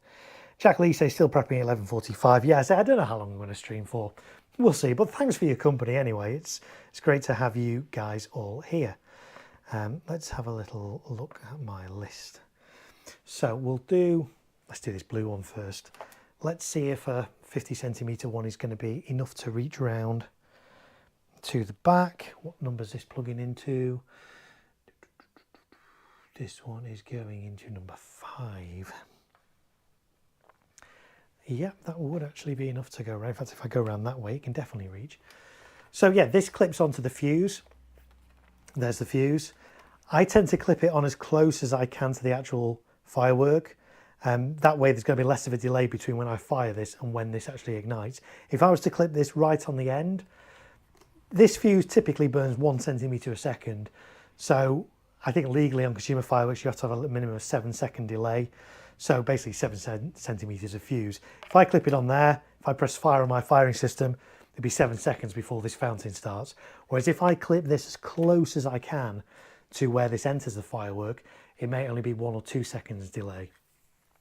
Again, this display I'm doing is not a pyromusical, so timings are not essential. If I was doing a pyromusical, I would fuse these with E-match rather than talons, but I'm not going to show you that. But I say it's not pyromusical, so I don't mind if there's a 1 second, 2 second, 3 second delay between when something's meant to fire and when it actually does fire. So I'm going to clip this talon on, again, getting as close as I can to the top of this. Like that. Squeeze it on, make sure it's nice and tight. That's now on. Of course, so you've got this bit of fuse, which could, if a spark lights that, it could ignite that. What do you do? Do you cut that off? I tend not to, because if you cut that off and then for whatever reason your electronic firing system fails and you need to hand fire this, you're not going to be able to hand fire it with only a centimetre fuse because you're not going to have enough time to get away. So I keep the fuse pretty much as it is. Let's have a look what the people in the chat are saying. Jack Lee says, love it. I still have to prep all mine. Yeah, I've still got quite a lot to prep. This is as far as I've got for this display. What's the best way to electronically ignite fountains? Is there no way you can pull the fuse out and put an igniter? I would suggest not, especially not on fountains that are, let me see if I can show you. I did skim the top off Oh So Quiet a little bit earlier. If you get fountains like this, so cylindrical fountains, if you take the fuse out and push an E-match in there, the E-match can actually block the choke on the fountain. And when you ignite that, basically the whole thing explodes. There's no space for the hot gases to escape in a controlled way, so the whole thing explodes. So no, you can't really shove an E-match directly into this. Take the fuse out and shove an E-match in. I wouldn't recommend it. Basically get as close as you can with this. Same with E-match. If you're using E-match, you could trim this down and stick an E-match over the visco fuse, tape it all up. You can get E-match to visco connectors, little plastic things that allow you to connect E-match straight onto visco, so that's another option. But really for fountains, most times, I can't actually think of a time when I need a fountain instantaneous without worrying about there being, a millisecond of a gap here and there. So fountains are quite forgiving really in that respect. But I generally don't E-match fountains. I generally use talons where I can. So yeah, the best way to do it, I think, is talons.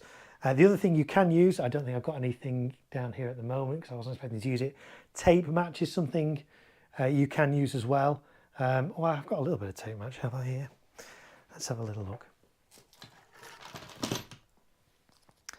It's a very old piece of tape match. I will see if I can get a little bit for you to show you. Tape match or sticky match is basically this. I will come and show it to the camera because you won't see it from back there. So it's basically sticky tape, sellotape, that has a line of black powder in basically in the center, and you can use that. You can stick that over a fuse and it basically behaves a bit like quick match, so it ignites really quickly. So if I was to stick that over this fuse and light that, that would burn down sort of instantaneous as opposed to 1 centimetre a second. So you do have that if you need to speed up visco, you could stick that over it. But I say for fountains, generally, timings of that, I'm not that bothered about whether they're all exact or not. Certainly because this isn't a pyromusical, I'm not that concerned. What about Roman candles? Best way to do Roman candles to ensure a good quick ignition on those. If you're using E-match, shove a load of the tape match down the top and then put the E-match in with that. That should be enough. I say loads of like tape match in the top. Again, you can do it with talons, just get it as close as you can. There is going to be a delay, but as long as you anticipate that delay, you can actually program that into your firing systems. If you know there's going to be a 3 second-ish delay between ignition and a Roman candle's first shot going off, well, you just program that in and fire it 3 seconds earlier. So there's ways around it. Right, so yes, we were talking about this fuse. What do we do with this excess fuse? What I do, and this also protects this fountain from cross ignition, is I get some aluminium tape. This is aluminium foil. Again, you can get this in DIY places, get it online as well. I'll come and show it to the camera, but I'm sure you guys have probably seen something similar to this. So it's aluminium, it's shiny on one side, it's sticky on the other side. It's great for sticking over fuses and talons to keep them in place because it's pretty strong sticky stuff on here, but also to prevent sparks and cross ignition. So what I'm going to do, I'm going to bend this fuse back on itself basically like that.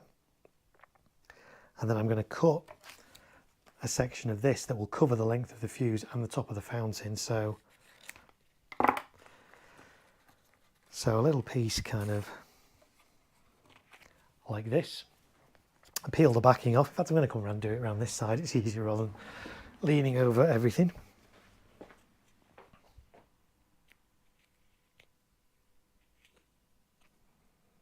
So there's the backing paper off that. So this is basically aluminium foil, but it's sticky on one side. And then I'm going to stick this over the top of the fountain and also cover all the exposed visco. So it's going to go on a little bit like that. Okay, it doesn't look the neatest, but this will prevent cross ignition. So sparks from, say, this fountain, if they land on there, they're not going to burn through and ignite that fountain. It protects the visco. It keeps the talon in place.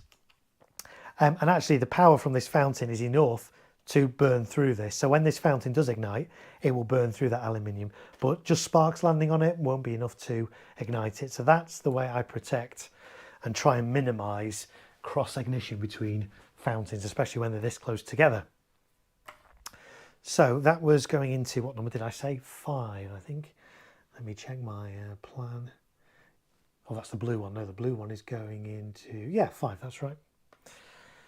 So just like the E-match and the igniters on the T1 products, these come with wires.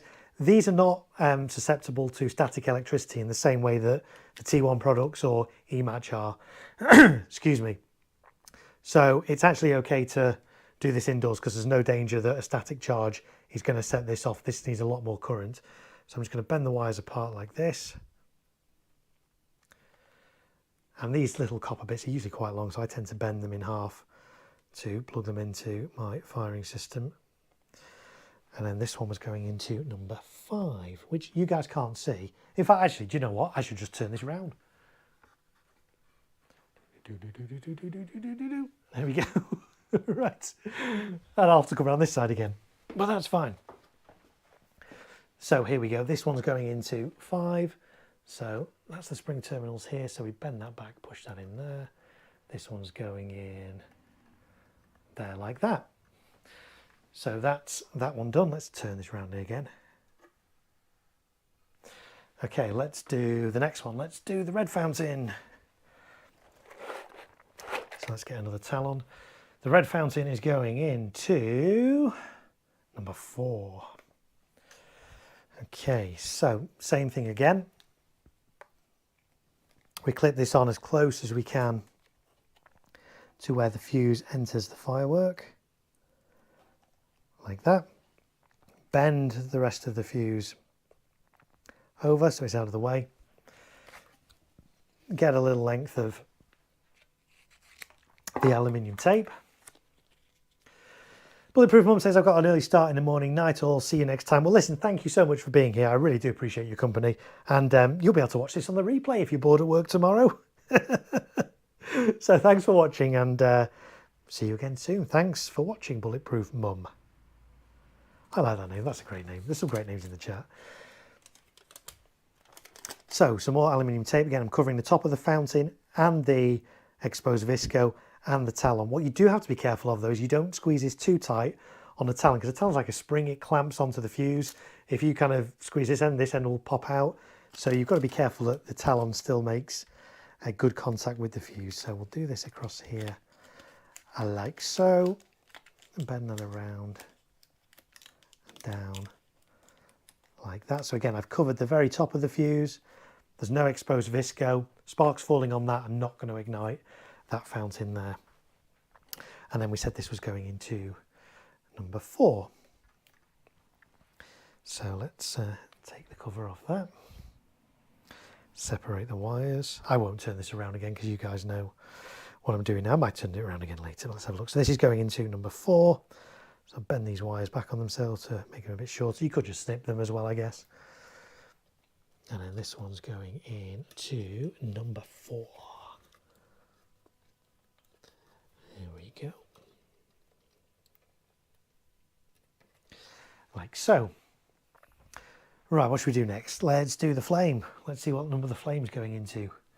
flame is going into number 3. So now on this one, again, we've got this long bit of fuse, this visco, but it's got all this tissue paper around it. You don't want to clip your talon igniter onto the tissue paper. You want to clip it directly onto the fuse. So what I'm going to do is I'm going to take some of this tissue paper off. Now, the way to do it is just you kind of twist the fuse a little bit the other way, and it should, in most cases, just unravel. If not, you can just kind of cut it or rip it. I'm going to come around the front because it's easier to do. So we'll just see if we can unravel this, or if not, we'll just rip it off like this.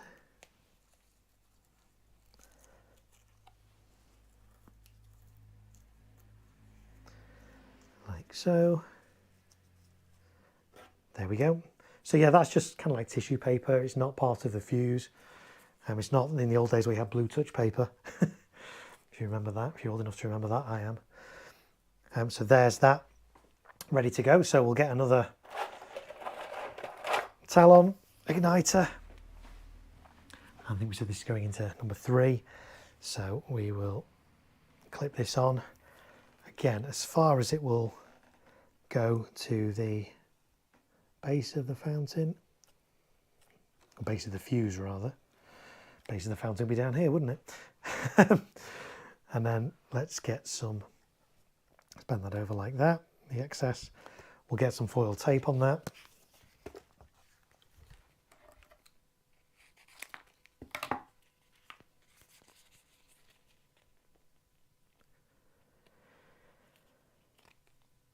Like so.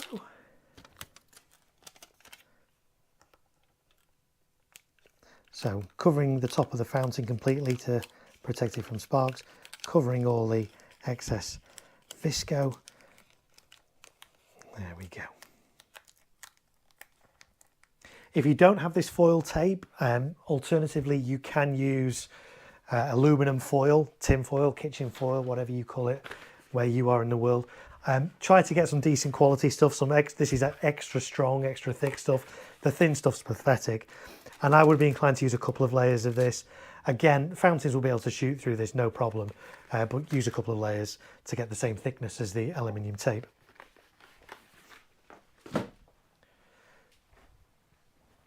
So we said this was going into number 3.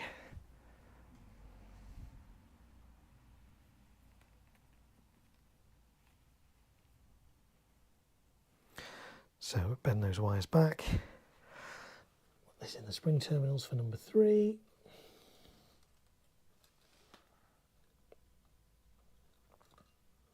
What I will do as well, not tonight, but once I've set all these up, I'll take these outside and do a continuity test. So I will connect it all to my firing system and just check everything's okay. Because occasionally you can get talons where the little fuse wire inside's already broken. Or you can get situations where it's not quite in the spring terminals and on the slat properly, and so you need to redo it. But obviously that's not safe to do indoors, so I don't do that indoors. Once I've assembled all these and connected all the talons, another time I'll take them outside, connect it all up to my firing system in test mode, test that I'm getting continuity on all of these, and then I can be confident that they're good to fire. Of course, I'll do that on the firing site on the day as well, but it's always good to try and fix any problems you can beforehand. Again, anything you can do to save time on the day is a good thing. Right, so the next one then is the strobe. Again, this one's got this tissue paper around it as well, so we will try and remove as much of that as we can. So this isn't part of the fuse, so you're not changing the performance of the fuse, of the firework, by removing this. You're just making it easier to light. So there we go. That's all that off. I really need to get a rubbish box going in here. Next stream I will do that. Right, let's get another one of these. Oh, we need to see what number this is going into. I suspect it's probably 2, but let's have a look. Terry says, good night, Mark, Donna, Dre. Thank you all for a great stream. Yes, it is of course late here in the UK now. It's midnight. So I imagine most of my UK viewers have probably gone to bed or are going to bed. But hey, we're gonna stream a little bit longer. Why not? We're enjoying this. I hope you. Well, I'm enjoying this. Maybe you guys are not. But let's stream a little bit longer and see how we go. So we're going to clip this one on. Let's see how we're going to do this one down here. Again, as close as we can to the firework, bend the fuse down, and then we're going to put some foil across the top and the length of the exposed visco fuse.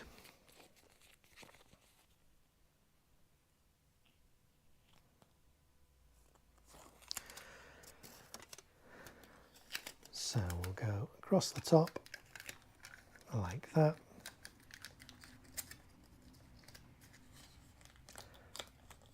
And down like so.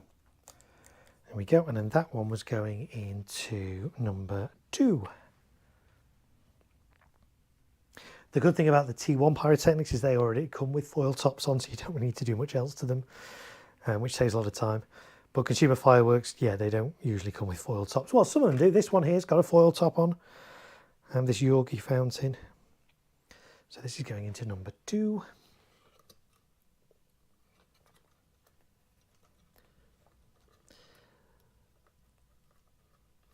Like so. Right, so we've done all 4 along the front now. We've got these 3 to do.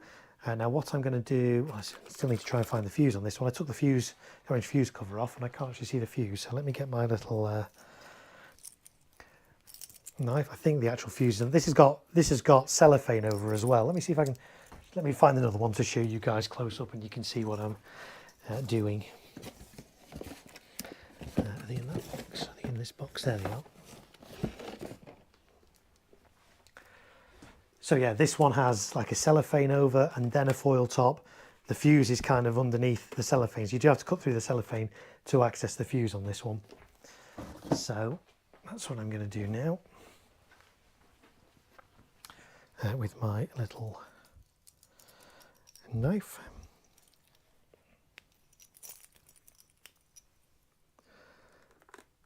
So just make a small cut in there. There we go. I can see the fuse now. Let's straighten that out. So let's see where it goes. Right, there it is. Right. Okay, so there's the fuse on that one. So same thing again. Let me see what number this is going in. Oh, let's read some chat first. Luke says, thoroughly enjoyed this live stream, Mark. Will you be doing some cake prep videos in the next few days? Yeah, I've got cakes to prep.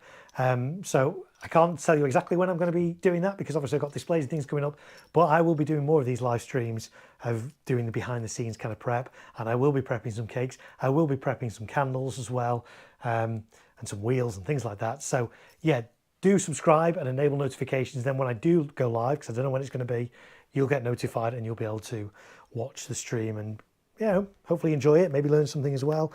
But yeah, so thanks for that, Luke. I'm glad you enjoyed my stream. So let's get another one of these talons. Let's see what number this fountain is going into on my list. It's going to number 7. Okay, so again, we're going to clip this as close as I can to the entry point. Like that. It's then going into number 7 on the slat.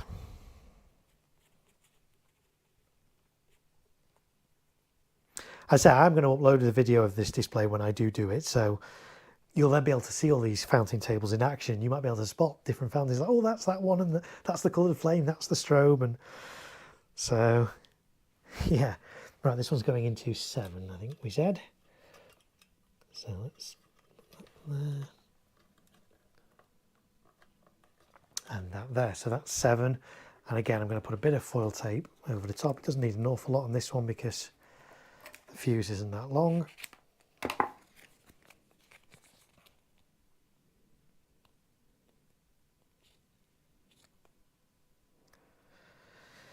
only downside with this aluminium tape is it's quite difficult to get the backing paper off sometimes. There we go. It can be quite time consuming. So I'm going to stick that down over the top there. So it's holding the talon igniter in place, it's protecting the fuse from any stray sparks, and that one's ready. Now this one has a paper top. You saw I skimmed the top of that, I took the paper top off. Another one, I'm going to do the same with this one as well. And the reason I do that, as I said earlier, if you were here, it's basically just to stop debris. When this fountain goes off, the paper's going to fly off and burn and land on the floor and smoulder away and stuff. So by taking the paper off, I'm going to prevent that from happening. But again, you don't have to do this. This firework is completely safe to use with the paper on. So don't think, oh, I must take my paper off the top of the fountains. No, this is just to aid in the clearing up after the display. You don't need to do this at all.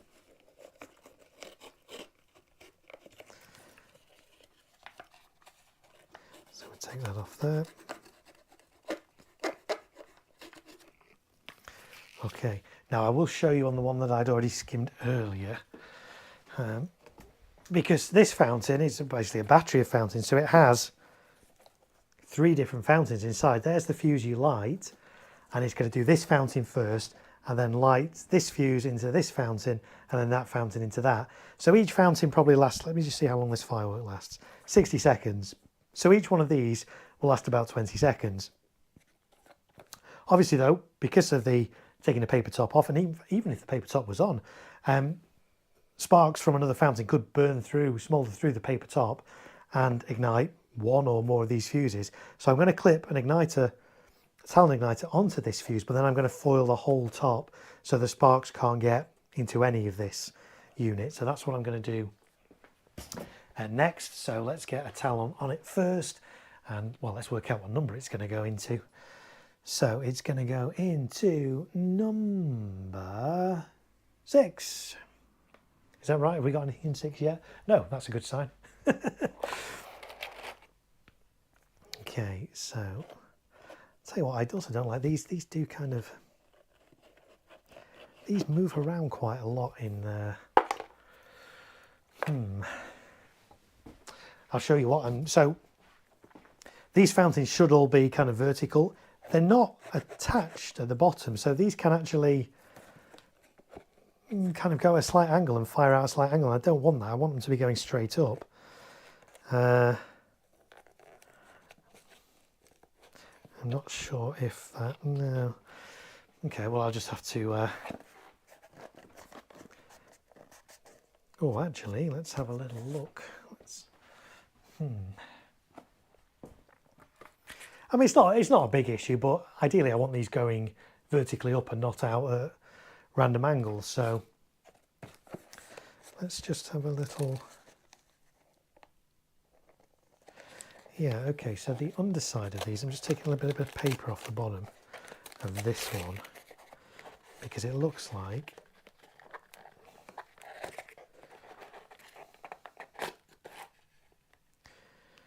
yeah, so they're not actually,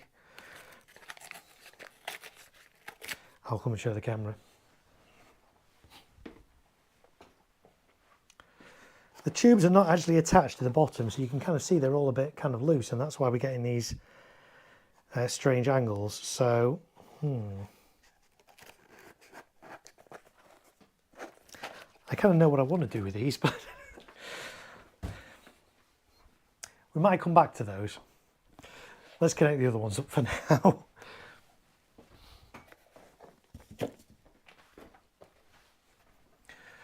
Okay, so we'll come back to that one. Let's do titanium thunder fountain. So this one from, again, I've not seen this one in person before, but the footage looks good. Basically kind of a white silver fountain, lots of crackles, quite a bit of volume in it. So yeah, that's the titanium thunder fountain. There we go. I've removed enough of the paper to be able to clip a talon on quite close. That's good. Right, so let's have a look what this is going into then. So titanium thunder fountain going into number 9.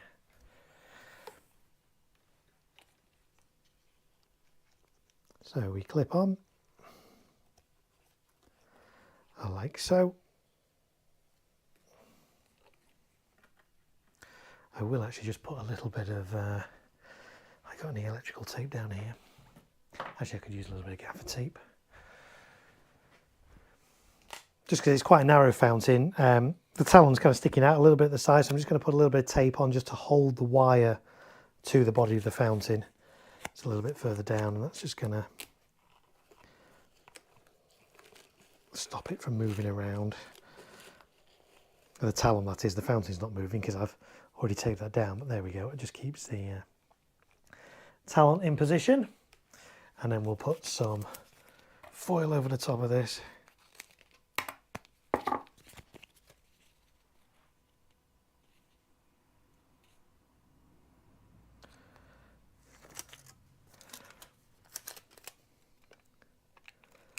Like so.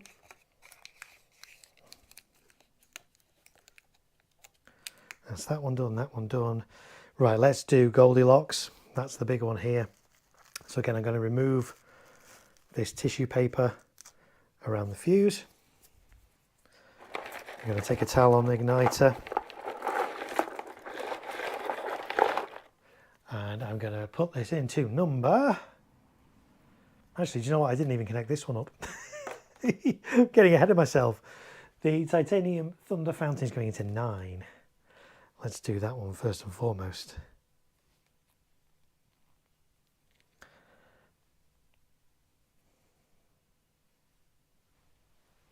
So let's go into number 9.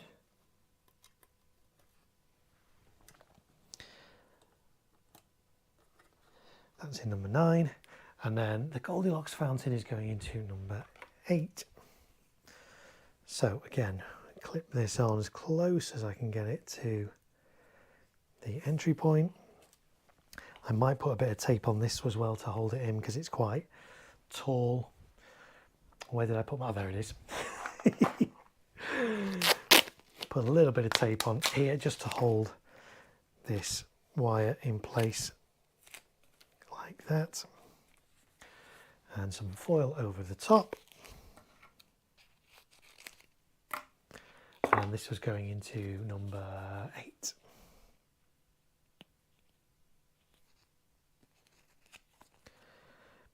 If I can peel it off. There we go. So over the top.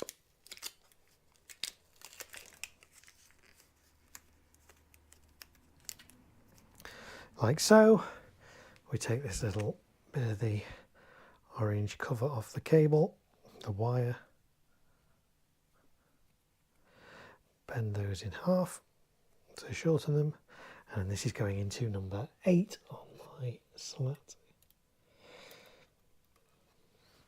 Like that, and like that.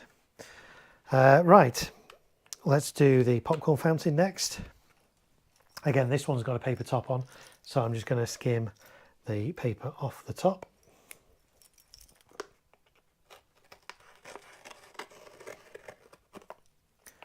I do think it's quite novel how this actually does look like a popcorn container.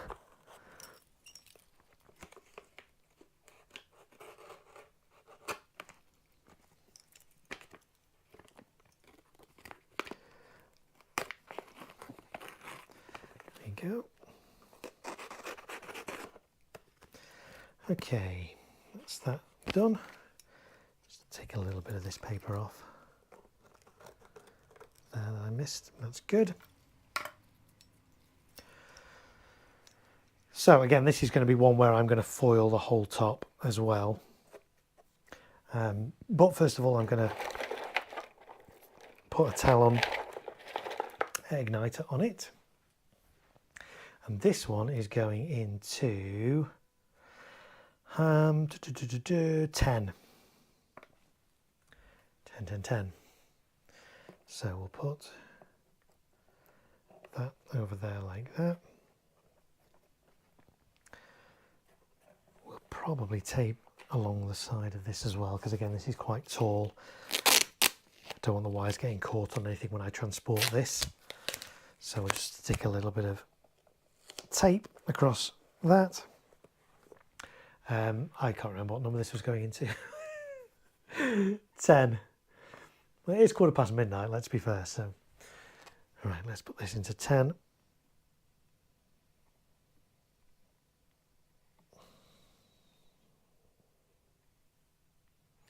Fold the wires in half. and into number 10. There we go, and then I need to foil across the top of here. You can get wider tape, aluminium tape. This is 50mm wide. In hindsight, I should probably have got 100mm to go across here, but I can just do a couple of strips of this will be absolutely fine. They will do the job quite nicely. So let's cut a couple of these up.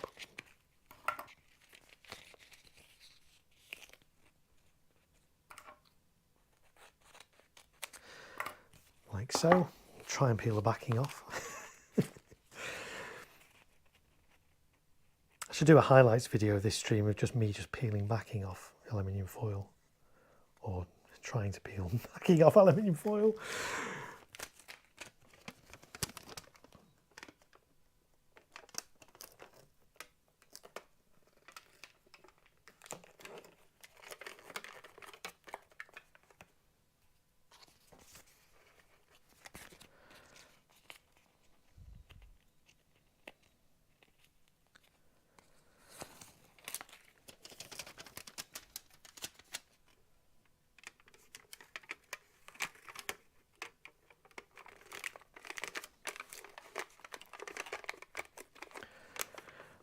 I may actually just put one more piece across, just the centre, just because there's a bit of a gap where I've tried to stick those two pieces together. And this fountain will be fine. It's powerful enough to be able to fire through 2 layers of this. Jack Lee says, I really enjoy watching your videos and lives. Keep me entertained, and you have a lot of helpful knowledge. Well, thank you very much for your kind words there, Jack. I appreciate it, I really do. I'm glad you like my content. And yes, there are more live streams coming up. As I say, I'm going to be doing a few more of these over the next couple of weeks of behind the scenes prep. I am going to be doing a live stream from my back garden on the 4th of November. The exact time to be confirmed, but it'll be in the evening, UK time. So kind of afternoon for the US. That'll be my bonfire night stream from my garden on the 4th of November. On the 5th, I'm doing a public display. That's what I'm setting all this up for in Liverpool. And I'll be filming that and putting that on my channel a day or 2 later. Jack Lee says you really go into depth. Thank you. So that's that one done. Right, let's attach the T1. So this is this one here. This is the fountain.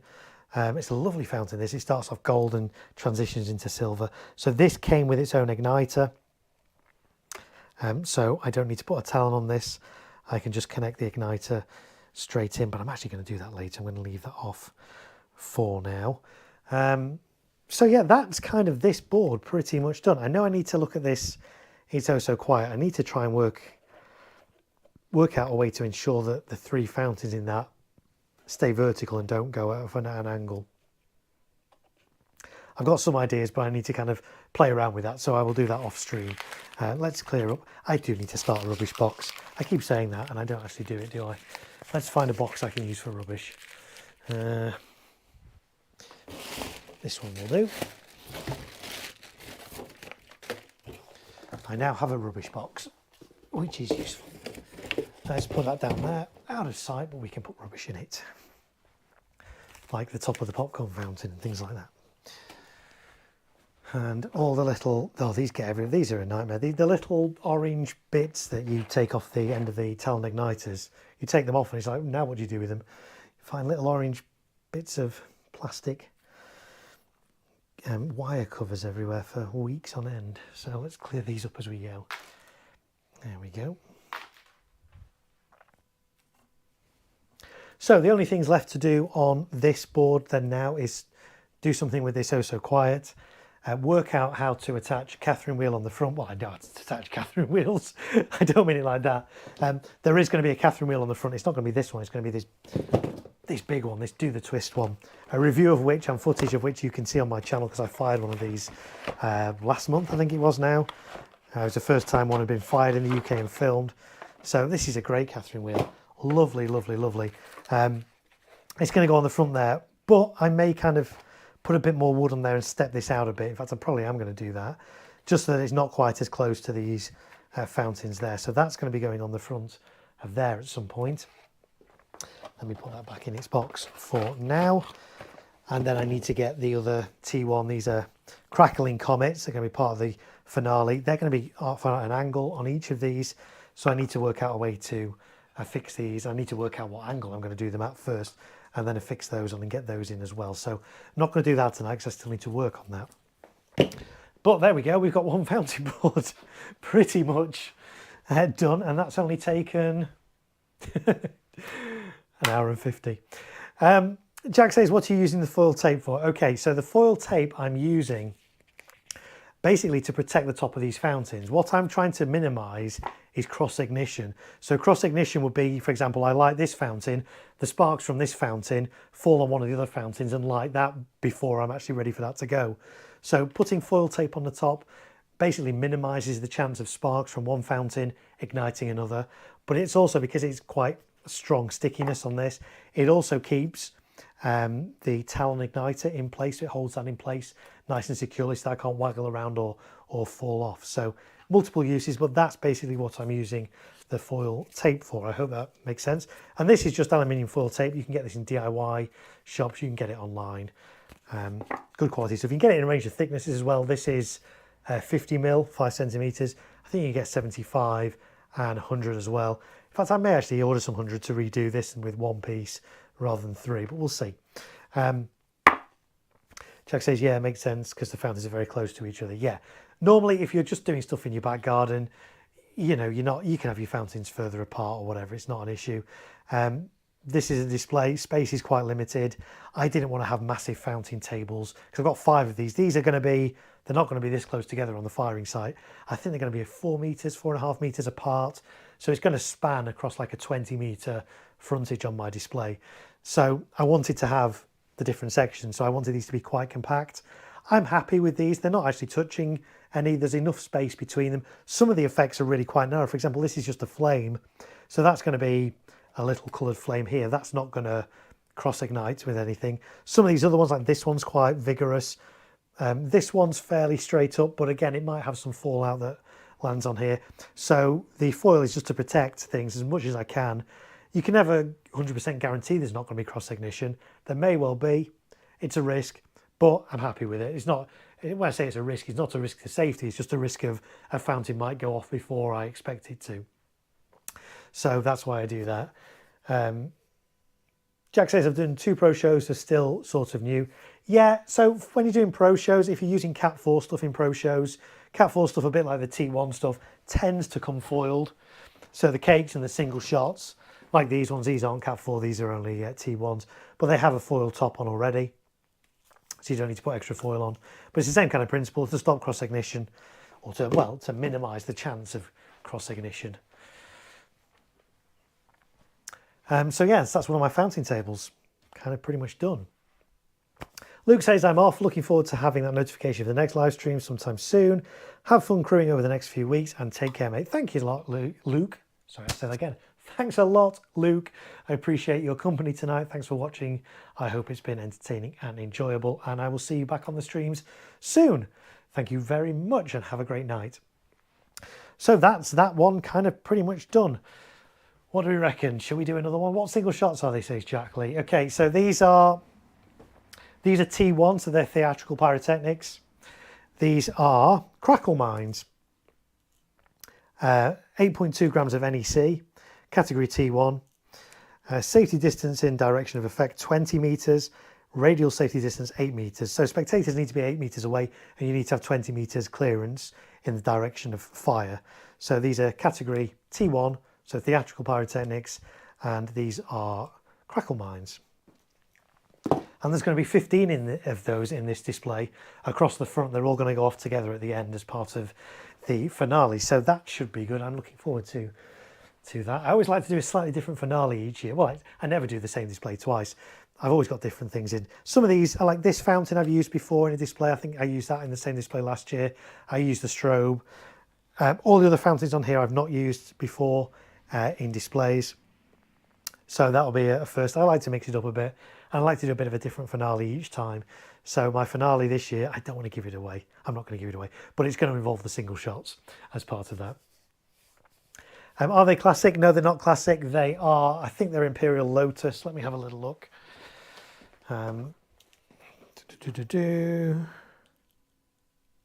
Yeah, they're Imperial Lotus. They're T1s, as I say, so they're not technically fireworks, they're pyrotechnics.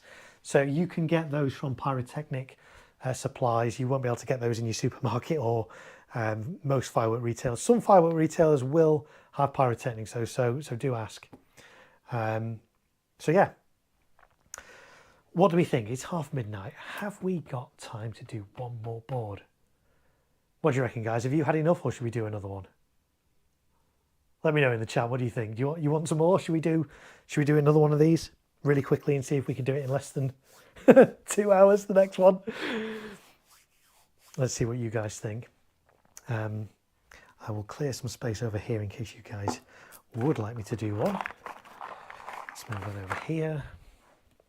Let's move that and that over there. Right.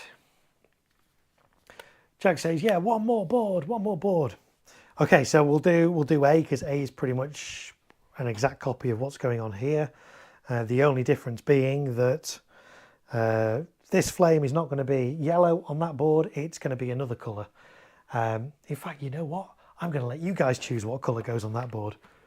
So you guys have an opportunity to help design my show here. So we've got a yellow flame there. What flame shall we have on here? Your choices are, and I'll give you a choice of colours: purple, green, red or blue. So let me know in the chat, and whatever colour you guys want. Actually, can I do a poll in the chat? I've never done a poll before. Let's see if we can do a poll. I think I can do polls. Let's have a look. How do we do this? And engage with your audience. Start a Q&A. Ooh, that's new. Never tried that before. Start a poll. Ask a question. What colour flame should go on plinth, or should we call them plinths? Yeah, let's be posh. Plinth A. So the options are, what do we say they were? Purple, green, red or blue? Purple, green, had an option. Red, blue. Start poll. I like this. This is proper interactive streams. There we go. So there's a poll. So we'll close the poll in a couple of minutes, and we'll see what colour you guys would like on this first one. We know we've got yellow in the middle. You guys are going to be able to decide the colours on the other four, and that will be in the display. So we're going to decide what colour is going to go on A. So do get voting. At the moment, purple is in the lead with 1 vote. Okay, so we'll leave that going for a few minutes, that poll, and see what you guys think. In the meantime, I'll start screwing some brackets on, exactly the same as I've done here, basically. So let's get another Goldilocks out. Here we go. That's going to go here. Right, so let's get some of these. Don't need the talons at the moment. Let's move those out of the way.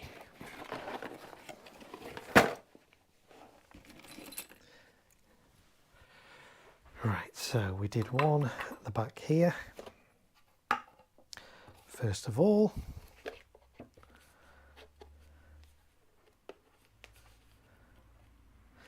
like that. So normally I can rattle these out in about half an hour from past experience. So that one took me 1 hour and 50, but then I was stopping and talking to you guys, which I don't mind. I love it, and that's why I'm streaming. So Jack says nothing like prepping after midnight. Yeah. Do you know what? It's just nice to do when the house is quiet and you've not got distractions. Because really, that's when you're doing fireworks, whatever you're doing with fireworks, you need to be focused on it. You can't be having distractions because you can make mistakes. Sometimes the mistakes can be as simple as plugging the wrong firework into the wrong socket, so when you display the wrong firework goes off. You know, other times can be more serious. So yeah, it's good to prep when the place is quiet, which it is at the moment because it's after midnight here in the UK.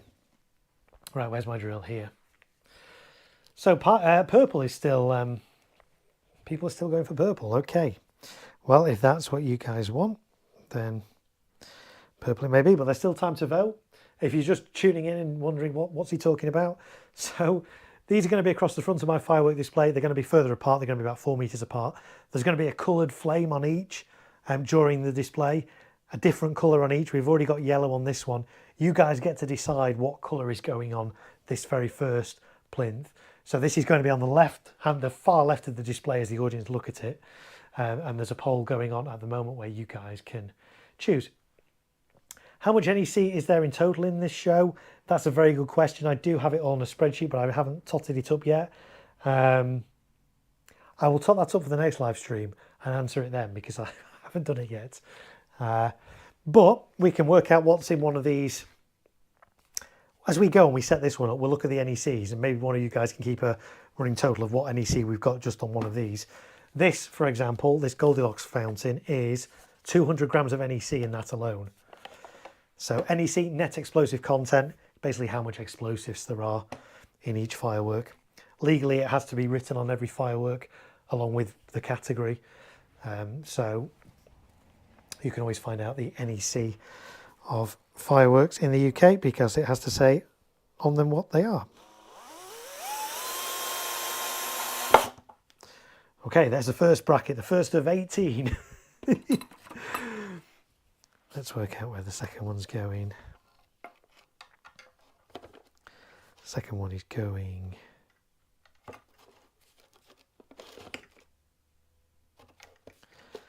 there.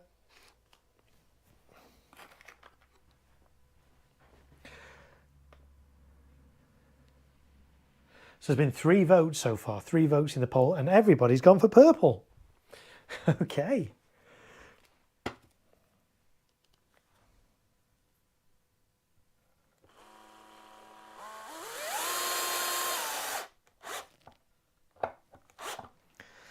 Okay, that one goes there. So we're going to need another one on this side, which is going to go there.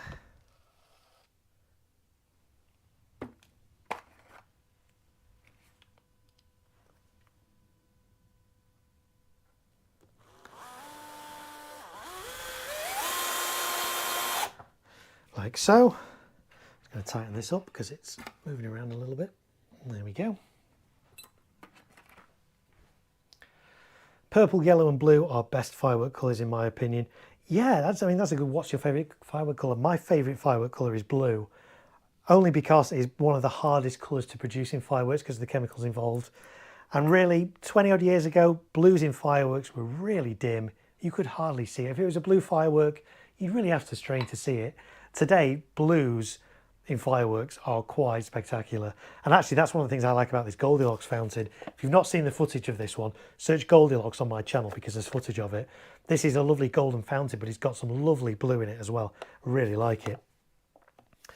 And actually, yeah, this one that's going to be on all these boards as well. This starts off with a blue flame and turns into a gold fountain as well. So yeah, I really like blue. Blue's my favourite colour of fireworks because it's the one that's the hardest to produce. But it's the one where it's probably had the most innovation really over the last 20 years. And now the refinement of the chemicals is such that you can get really nice blues in fireworks that you just weren't able to get 20 odd years ago. So that's going to sit in there. We need one more under there, like so. That's going to go there. Take this out. It's a nice snug fit. And we'll screw this in here.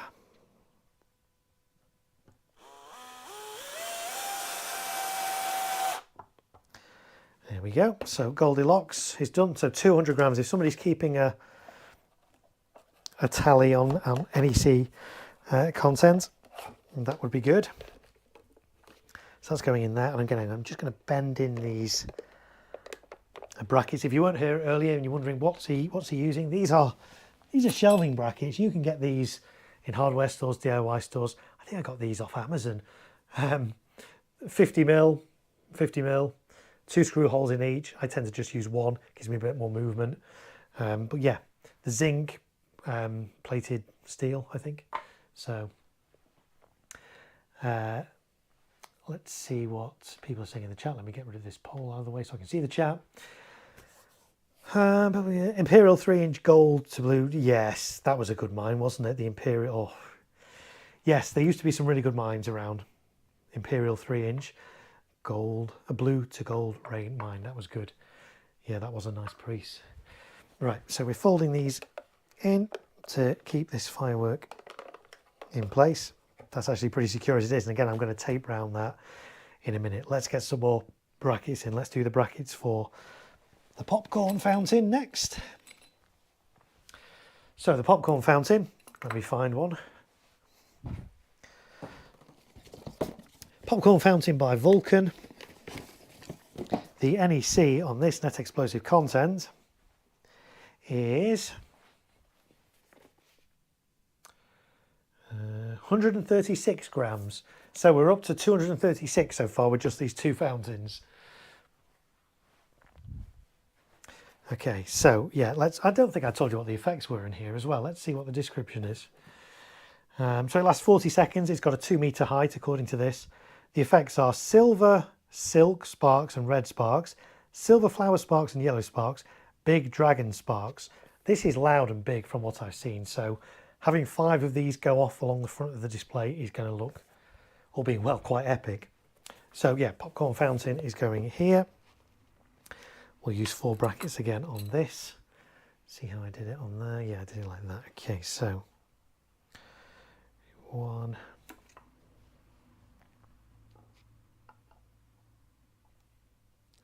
2, 3.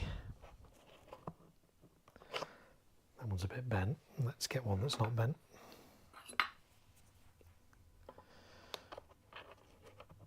3 and 4. That's pretty good. So we'll lift that out. Try and lift that out. And we'll screw these in. So yeah, so you might have noticed as well, I'm not using the same number of brackets on everything. I'm not using 4 brackets on everything. Some things on this one I've used 4 brackets, some I've used 2, some of them I've just used 1. What determines how many brackets I use? Well, basically how powerful the firework is, how heavy the firework is, how tall the firework is. So the ones that are biggest and heaviest and that are more powerful, I've done 4 on. These ones here, which are not particularly very powerful fountains, I've got 2 on. The ones at the front and this one, I've just got 1 on. Again, there's no recoil in fountains. It's basically just to stop these from toppling over. So that's the plan. So let's screw this one in here.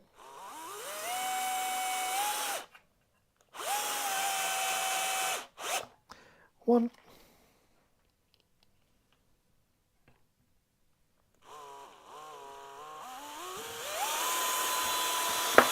2. They've just moved a bit. Let me just check they're still all okay.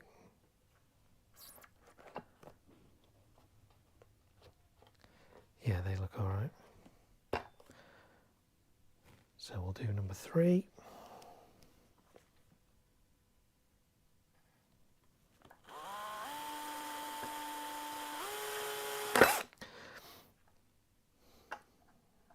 Try again. There we go. And then number 4.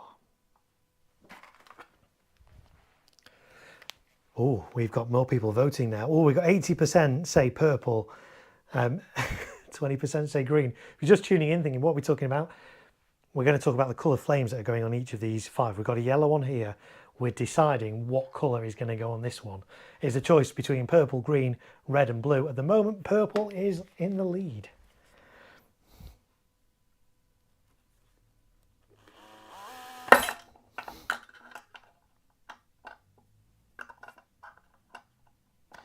Sometimes these screws are not great.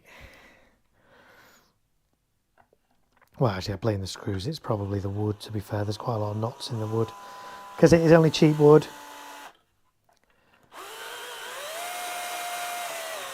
But it does the job. So the Vulcan one's going to go in there. Vulcan popcorn fountain, that's good. Great.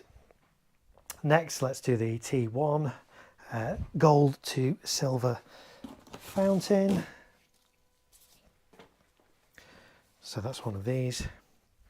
Again, you do have to be careful, and I will show you this because you do have to be careful with fountains and candles. Some fountains have like a red top on. Some cakes have a red top. So you might think that's the top. In actual fact, this is the top. It's very easy, and I have seen this happen. I've never done it myself, but I have seen other people do this. They rig this up the wrong way around, so your fountain's pointing down. You like that, that's not going to work very well. So make sure you get your fireworks the right way around. Some of them do actually have arrows on indicating the right way, and you'd think, so on these cones, on these Goldilocks cones, there is an arrow saying firing direction. Not that you could actually put it that way. I don't know how it would actually stand up that way. So this one's quite obvious, but for other things like this, it's not necessarily obvious which is the right way. So make sure you check before you rig, because you don't want to rig a firework upside down. I have actually seen some footage of some testing they did on Cat 4 shells, big shells, where they actually put them in the tubes upside down and fired them to see what happened. And yes, it caused a lot of damage. So this one's going at the back here, like so. So that needs a bracket. Get some more brackets out. So that's going to go kind of like there. Let's put that one in.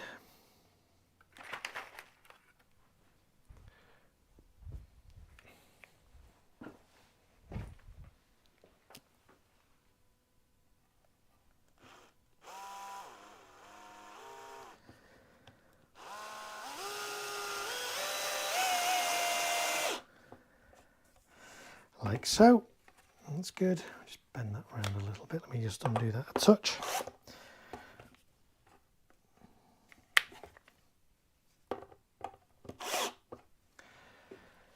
There we go. Good.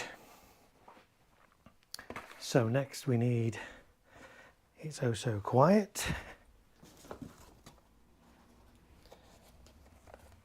which is going to go there. And we need another SOS, which is going to go there. So let's get the brackets in for those. See what I did on this one. So I did one, yeah. And we do a bracket kind of there, and then one there. And on this one we did one, yeah.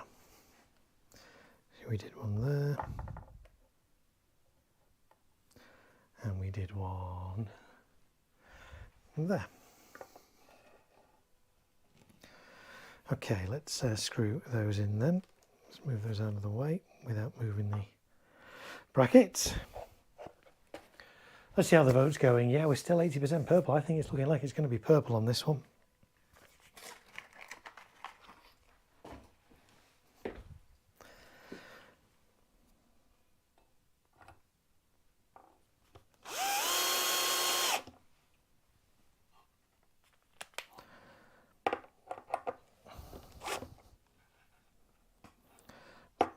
Straining this one up a bit. There we go.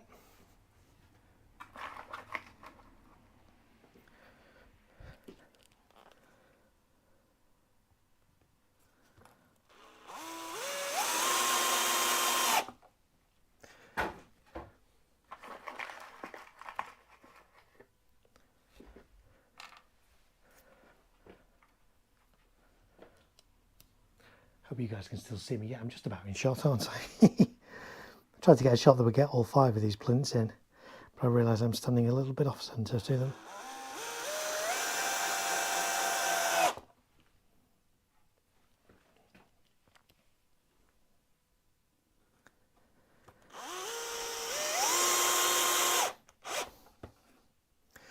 Right, that's good. So that one's going to go there.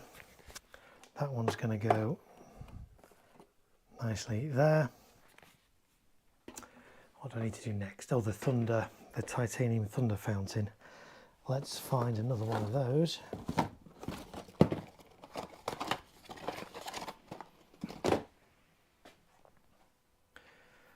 So again, yeah, we take the, if you didn't see it before, these come with a little cardboard base to make it stand up. I'm going to be putting these on these little brackets to support them instead. So I don't need this base bit on, so I'm going to just take it off. It's just glued on, so it comes off nice and easily. Put that in my rubbish bin, well, rubbish box. And then let's see where this one's going. So it went, yeah, about there.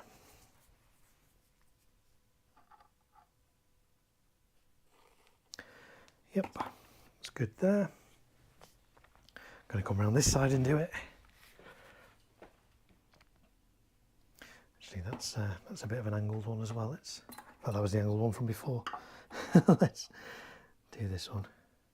That's a bit angled as well. See, I have used some of these brackets before.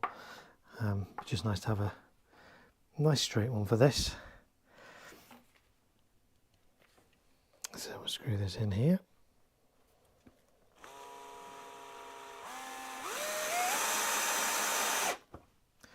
That's good, and then we just need some brackets for these four at the front. Let me get some more brackets and put these ones that are slightly bent on one side.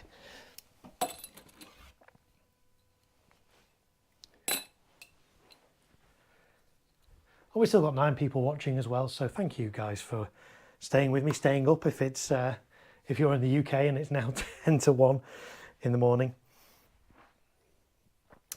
Right, let's get these brackets on. So I need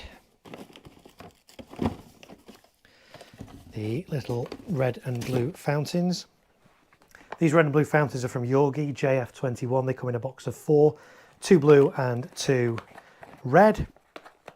The NEC on them, oh yes, we were keeping tabs on NEC, weren't we? So the NEC on Goldilocks was 200.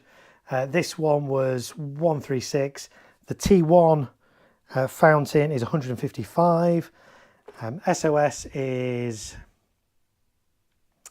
120 grams. It's Oh So Quiet is 78.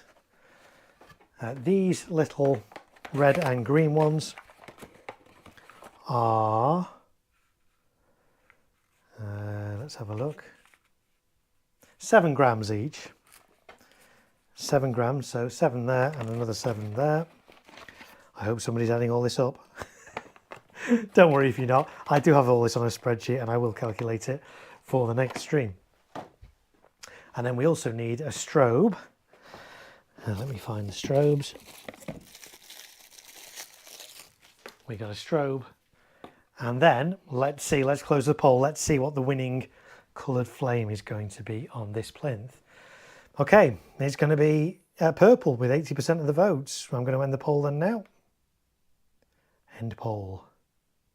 There we go, right.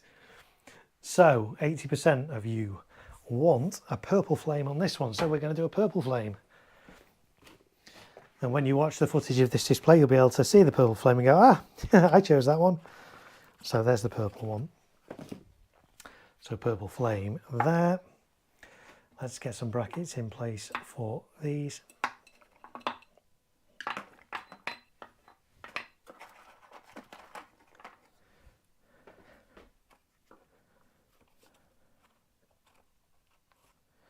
So that one can go there.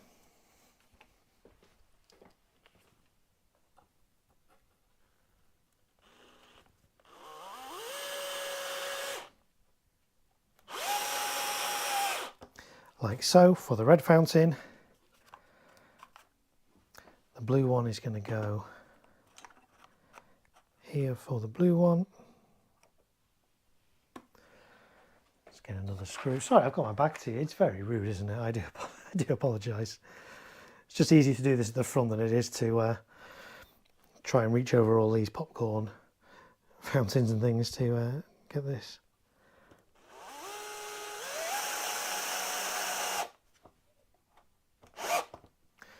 That's good, so that's for the blue one. And then we've got the coloured flame and the strobe. So let's get a bracket for the strobe. Strobe is going to go kind of around about here.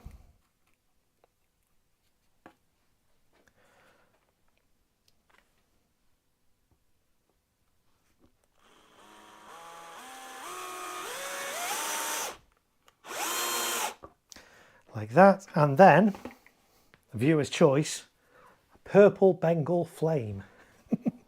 Here's going in here. So let's get that in here as well.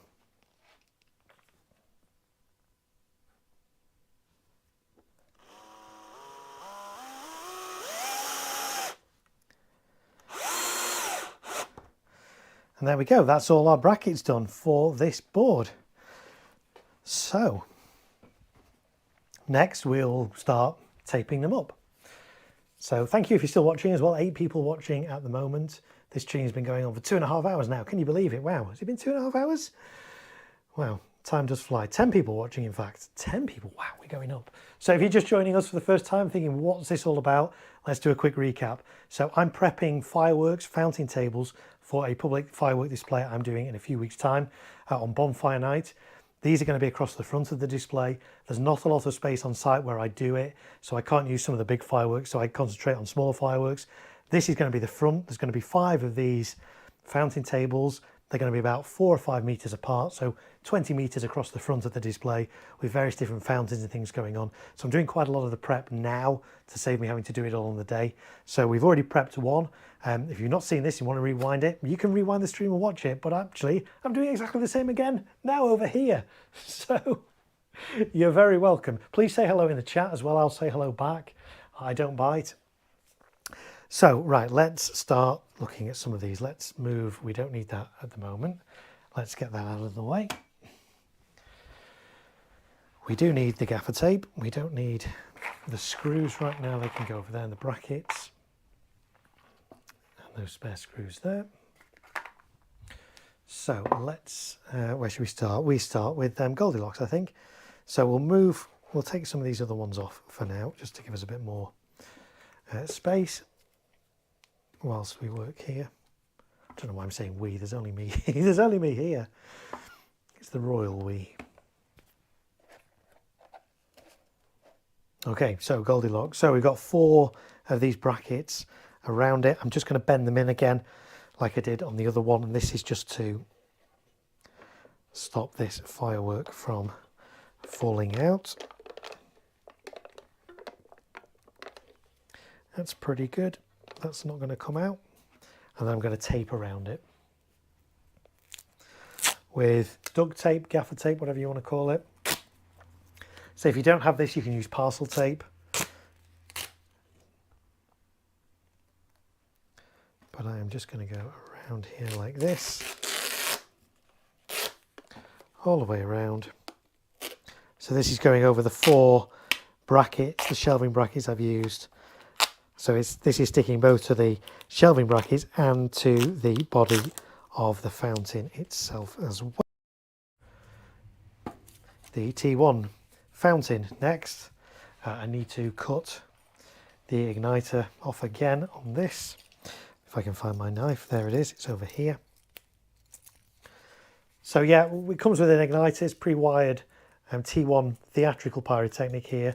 So the wire, igniter wire is just stuck on with a bit of tape. So I'm just separating that so I can put tape around this without taping the wire up by mistake. Donna is still here.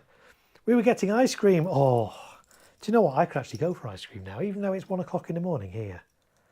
I fancy some ice cream. Send some this way, Donna. Okay, so that one's going to go there. And I'm going to... Actually, I've got a little bit of a... So where I've joined these 2 boards together, one is fractionally higher than the other. Let me see if I can just... So it's just meaning this fountain is just at a very slight angle. And I am a bit of a perfectionist, so I want to try and fix that so my fountains all go vertically. Let's have a look, see if I can...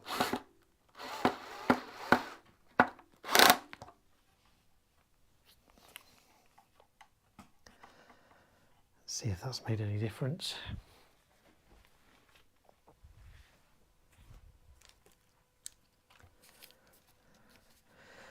Now there is still a little bit of a give in that, so I'm going to find a little bit of cardboard or something. Fun workshop, says Verna Marie. Thank you. Thanks for watching. She says hi as well. Hello, welcome in. Jack is still here. Just went to make some hot chocolate in bed. Oh, you see now, do I want hot chocolate? Do I want ice cream? Oh, hot chocolate ice cream. There's an idea.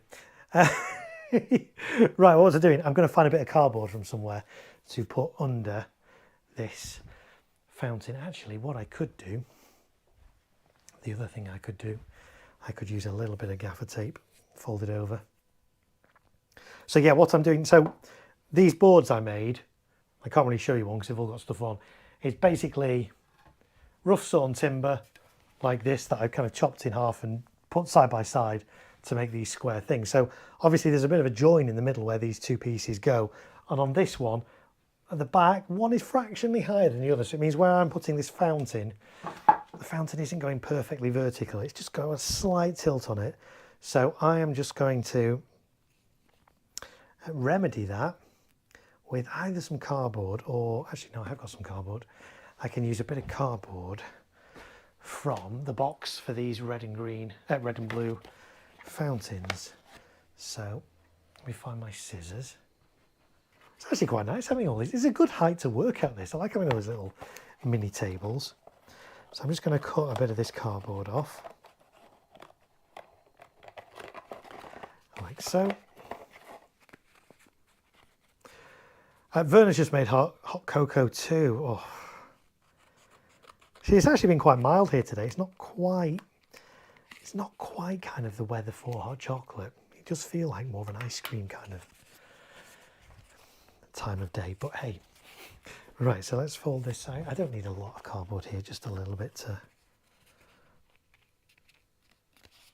That might even be enough. Let's have a little look.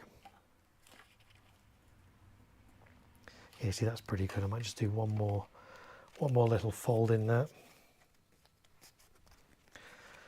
Let's cut the excess off. So yeah, I've just basically made like a Z shape out of cardboard just to raise this fountain up fractionally on one side. Which one is it? This one. That's nice. That's sitting better now. Yeah, that's good. I'm happy with that. That's good. Yep, Verna's saying hi to Donna. Donna's saying hi to Verna. Thanks for being here. I love hot cocoa all year, really, in the heat. Wow, for me, it's more of a winter drink when it's cold outside and you want something to warm up. Mind you, that said, I was at Costa the other day and I did have a white chocolate hot chocolate, so... But then it wasn't, okay, it's not winter, but the temperature has changed. It has, but we have had a bit of an Indian summer recently, and that's suddenly changed, and the temperature plummeted by quite a bit. So I wasn't in the mood for a hot chocolate the other day. So, yeah, I guess I don't just have them in the winter. But it's not usually my go-to drink. Usually at Costa I go for, they have an amazing thing over here called a mango bubble frap, and it's kind of like, I don't know, like cream and ice and ice cream and milk and little mango bubble things that burst in your mouth with mango juice and cream and marshmallows and stuff. Really lovely. Jack Lee says, I love fireworks. I have a bit of an addiction to them. Yeah, I do as well. Did you notice? Yeah, they're a bit of a hobby. They're a bit of a passion, and I do it professionally as well. So I guess it's more than just a hobby.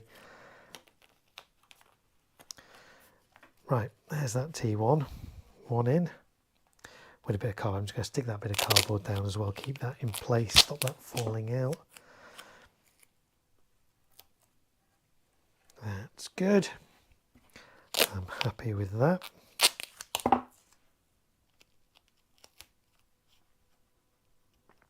Okay, next up, the popcorn fountain from Vulcan. Slots in there quite nicely. Quite nice and snugly as well, and then we will get some tape around the base of this. 2. And if you're just joining us and wondering what am I taping, I'm taping the fireworks down just to stop any movement really. I've got brackets, so they're all going up against the bracket for support, and then I'm taping around the firework and the bracket or brackets. Actually, this is good, isn't it? I don't need to actually move the tape around. I can just spin the platform around. Should have thought about that when I was doing that one. It would have made life a lot easier.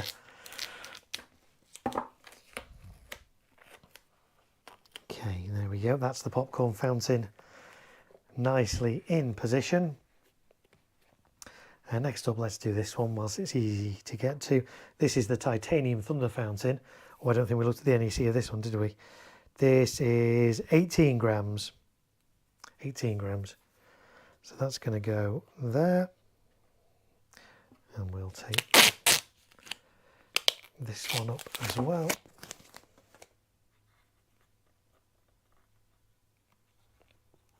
So I'm taping around the fountain and then around the little shelving bracket that I've put in, and this will just stop this fountain from going anywhere. It's not going to fall over.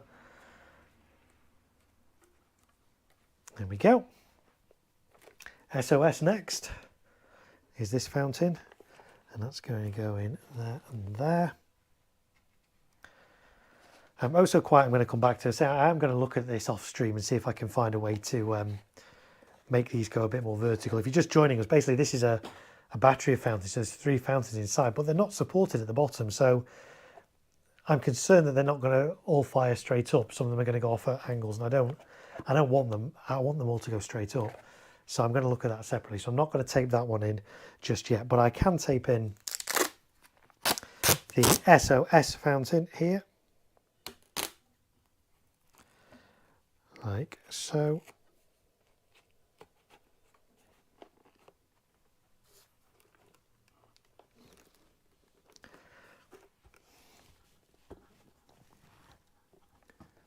Actually, I could probably have done with that doing a little bit closer. Let's just have a little look at that bracket. Again, I'm being a perfectionist.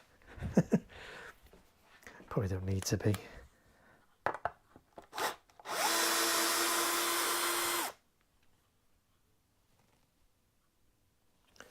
See if that goes all right there. Yep, that's fine. So we can move that just a little bit closer in.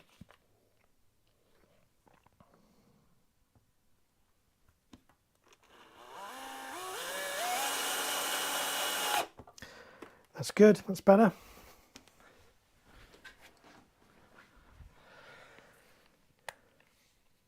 In a popcorn box, yes.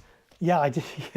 It's one of the best designed fireworks I think I've seen, novelty fireworks, in a long time. This is a popcorn fountain. Let me show you one closer up. It's a fountain called Popcorn, and they've done it like a popcorn tub box, which I think is really quite novel. So yeah, that's the popcorn fountain from Vulcan Pyrotechnics, Vulcan Fireworks rather.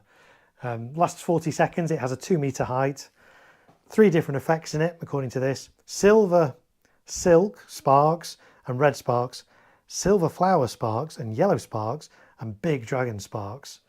So there is a bit of a picture of its effects as well. It's basically a big giant crackling fountain. There's going to be 5 of them. It should be quite a big effect. I'm looking forward to seeing how that turns out. Right, I'm in the middle of taping this one, aren't I? So let's spin this around. You spin me right round, baby, right round. Like a record, baby, right round, round, round. Who remembers that? It's Dead or Alive, wasn't it?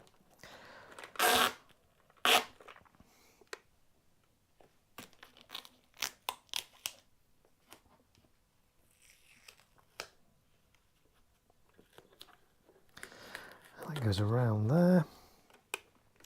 And like that. So that's that one done. That's good. I say I'm going to come back to that one at another stage, but we can do these little ones here, and I need to bend these again. These are conic fountains, so called because of their shape. They're a cone,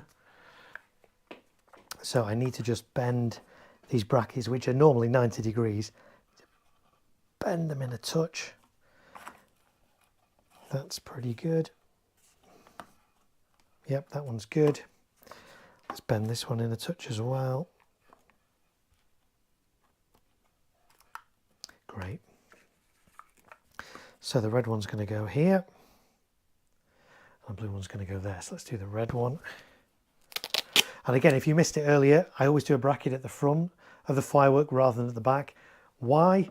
Well, because if this firework was to fall over, having a bracket at the front means it cannot fall. There's no way that can fall that way. The audience are going to be in this direction.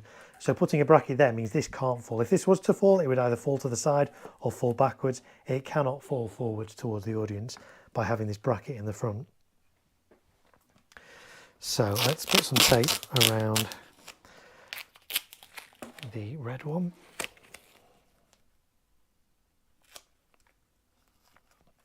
So these little fountains here, they start off with a flame. So this one starts off with a red flame and it transitions, I think, into a silver fountain. And the blue one starts off with, yeah, you guessed it, a blue flame and transitions into a gold fountain. So there's that one attached. Let's do the same with the blue one.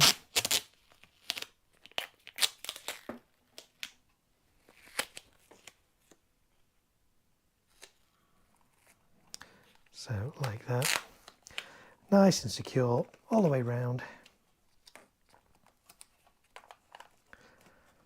There we go. Right, then we need to do the strobe. I need to just cut this bit off just to stop, well, just to give me some space to put tape around it without taping over the fuse. The fuse is here, it's actually taped to the side of the firework. So I'm just going to release that, move it out of the way, so that I can tape around this firework without getting the fuse trapped. So let's put some tape on there. This is a little strobe, it lasts 60 seconds. Strobes basically just kind of flicker, flash really brightly. Again, there's going to be 5, all firing at the same time, but of course they're all going to flash slightly differently. So it will look quite impressive along the front.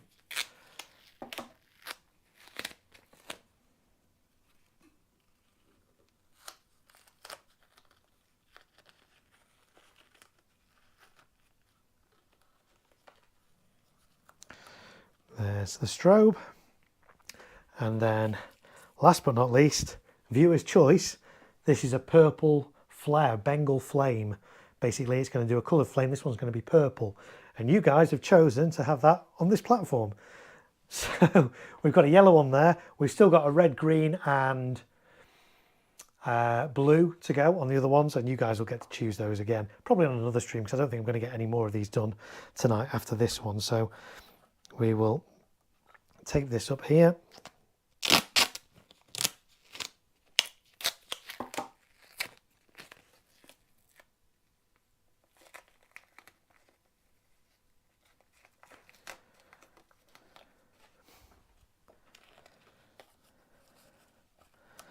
And there's our purple flame ready to go.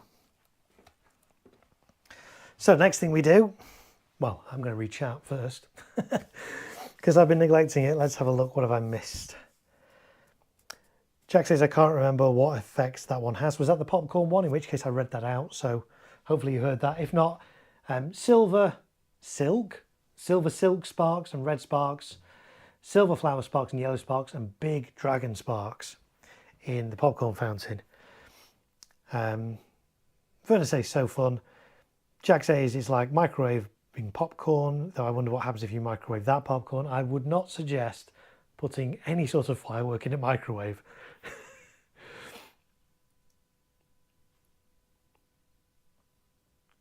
So yeah. Right, so the next thing we do is we get our talons. Talons, if you're just joining me, are, let's get this out of the way for now. We're gonna revisit those fountains at another stage. Talons are these things. It's what I use to electronically ignite the fireworks. These are all consumer fireworks, so normally they just have a fuse like that. You light the fuse and the firework goes. I'm going to electronically fire all these. So in order to do that, I have these. These are called talons, talon clips, talon igniters, and I shall come and show you them. It's a clip, it clips onto the firework fuse. In here, there's basically a little bit of fuse wire. You put a voltage through here, fuse wire glows really hot, hot enough to ignite the visco fuse, and then your firework ignites. So that's the Talon igniters, and that's what we use them for. So before I do that, though, I need to release some of these fuses. What time are we on? 12 minutes past 1 in the morning. So we'll release the fuse there and get that out of the way. We need to do the blue one as well. So yeah, when you buy fireworks, usually the fuses are kind of taped to the side of the firework. So I'm just releasing those. And now, same with this one here. And I'm also taking, you might be able to see on some of these, there's this kind of tissue paper on there. You don't like the tissue paper, it's just there to protect the fuse, if you like. Give a bit of rigidity to the fuse, stop the fuse from falling out. So we're just going to take the tissue paper off that so that I can then clip a Talon igniter on nice and close to the actual entry point to the firework. That's the plan, at least. Being careful not to actually pull the fuse itself out of the firework. Okay, so that's that. I can go in my rubbish box. Excuse me a minute while I go across the front of the camera. Very unprofessional. Okay, so we need to also expose the fuse on the titanium thunder fountain. I guess that's taped up as well. Let me get that off. There we go.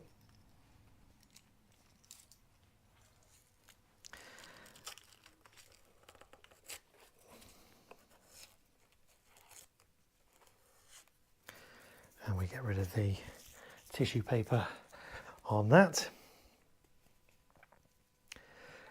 So let's see what else people say. Jack says, so it's safe to fuse up with igniters and leave until the 4th of November. With Talon igniters, yes. With E-Match, which I'm not going to show you, E-Match, no, you do that on site on the day. You don't do that in advance. These are safer than E-Match. There's no risk that static can set or impact can set these off, whereas E-Match, static can set them off, vibrations, heavy, you know, if you hit it with a hammer, it can set it off. So no, that's not safe to do in advance. But this, yeah, this is safe to do in advance. Verna Marie says, how do you send the electricity to the fuse?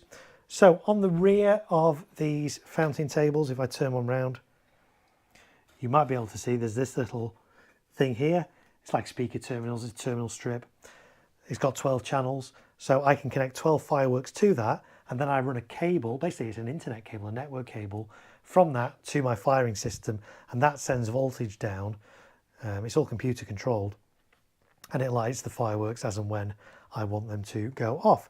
So that's how I do it electronically.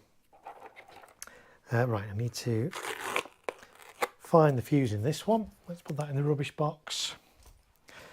Let's cut the paper top off here. Again, the reason I'm cutting the paper top off the fountains is so that sparks from other fountains don't smoulder on the tops of these fountains. I'm going to be putting foil tape on them instead. Some of them do have foil tape on already. Well, I also said I was going to tell you how I waterproof these.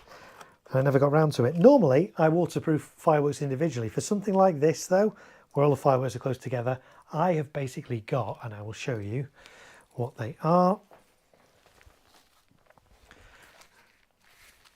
These are basically rubbish bags, refuse bags, garbage bags, whatever you call them. They're heavy duty, so they don't tear. These are clear as well, so I can actually see what's going on. And these are big. These are 100-litre bags. They're massive.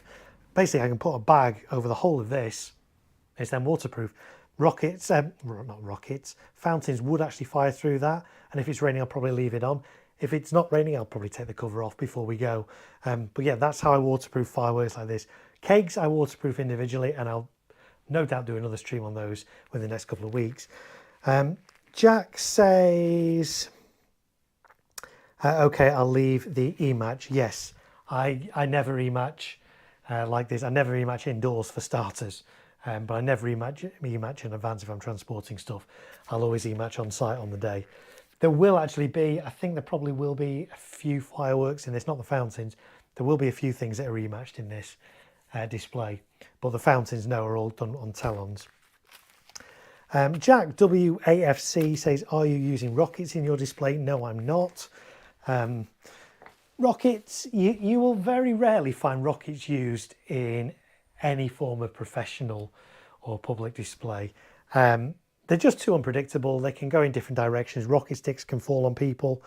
They're not worth the hassle, really. And, you know, really, you can get some good aerial effects just from cakes and things. They're a lot more controllable cakes. You know exactly where they're going to fire, how high they're going to go, where they're going to go. Rockets, though, I'm not saying they're dangerous, but you don't find them in public displays for a reason. So, Verna says this is fun to learn and see how it works. Thanks, you're very welcome. Thank you for being here. I'm glad you're enjoying my little stream here. So yes, I'm taking the paper top off the popcorn, the popcorn fountain. It's not real popcorn. I think they've named it this way because when it goes, it kind of crackles and pops and goes has a bit of a sound like popcorn popping. But again, I haven't actually seen this fountain myself yet, so I'm only going off various bits of footage I've seen of it, but it looks quite impressive. So we'll take the top off this like that. That can go in our rubbish box. On the SOS fountain, like the other one on that one, the fuse is actually underneath. There's like a polythene top, and then underneath that there's aluminium foil. So I just need to kind of just pierce this foil top a little bit, not the foil top, the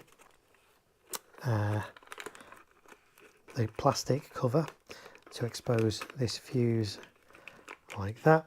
Right, that's good. I am ready to connect those up. So let's start with the Goldilocks fountain and let me see what number that's going into.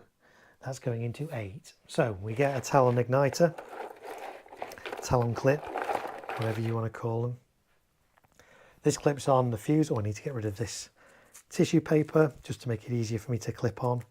Again, I clip on as close as I can to the entry point of the firework. The reason being, if I was to clip this talon onto the very end here, this burns at a rate of about 1 centimetre a second. If I clip it on there, it's going to be about 7 seconds before the firework ignites. By clipping this as close as I can to the entry point, it might only be 1 or 2 seconds before it ignites. So I'm going to put a little bit of tape just to hold this igniter cable in place near the bottom, like so. I then use, and if you're just joining me and you didn't see me do this on the first table, then I use aluminium foil. You get it from hardware stores. It's adhesive on one side as well. So I cut a little piece of this, like so. I then spend about half an hour trying to peel the backing off. Hopefully it won't take me that long. It is quite fiddly though. You do need nails for this. And then this is going to go, it's going to cover this exposed fuse and cover the top of the fountain. So it stops any stray sparks from any other fountains or fireworks from inadvertently igniting this firework. And the fountain itself is powerful enough that that will burn through this foil very quickly, you know, within a second or so. So you're not going to lose any performance in this fountain. And we think we said this was going into, did we say 8? Be the same as that one, 8, yeah. Take this off, we twist these together. Well, we don't twist them together, do we? We fold them back on each other. We twist them together, it's never going to ignite. And then this just goes in to number 8 on my little slat here. That's that one done. Let's do, we should probably do the ones at the front first. It'll be easier rather than working the other way around. So we get one of the, you can get these in different lengths as well. These are 50 centimetre ones, which are kind of, for what I'm doing here with everything close together, are really good. The other ones I use 1 metre ones, 2 metre ones, you get 4 metre ones as well. So they come in a range of different lengths. So we're going to do, let's do the blue one. The blue is going to go into, can anybody remember from the first one? Number 5. So blue's going to go into 5. So I'm going to clip this on like so, fold that over out of the way, get a bit of foil tape,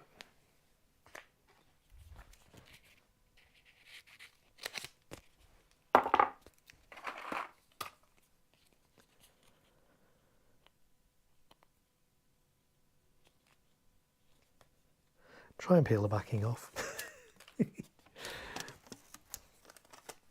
And then it goes over the top of the fountain and the visco fuse and the talon clip. Keeps it all together and will minimise the chance of any cross ignition. And this goes into number 5.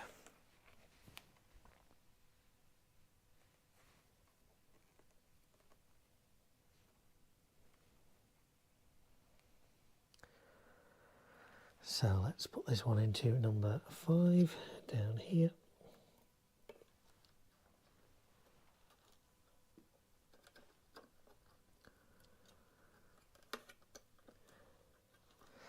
Okay, let's do the red one. The red one goes into number 4. So same thing again. Clip this on as close as we can and get it to the entry to the firework, like so. Bend that down, get some foil tape,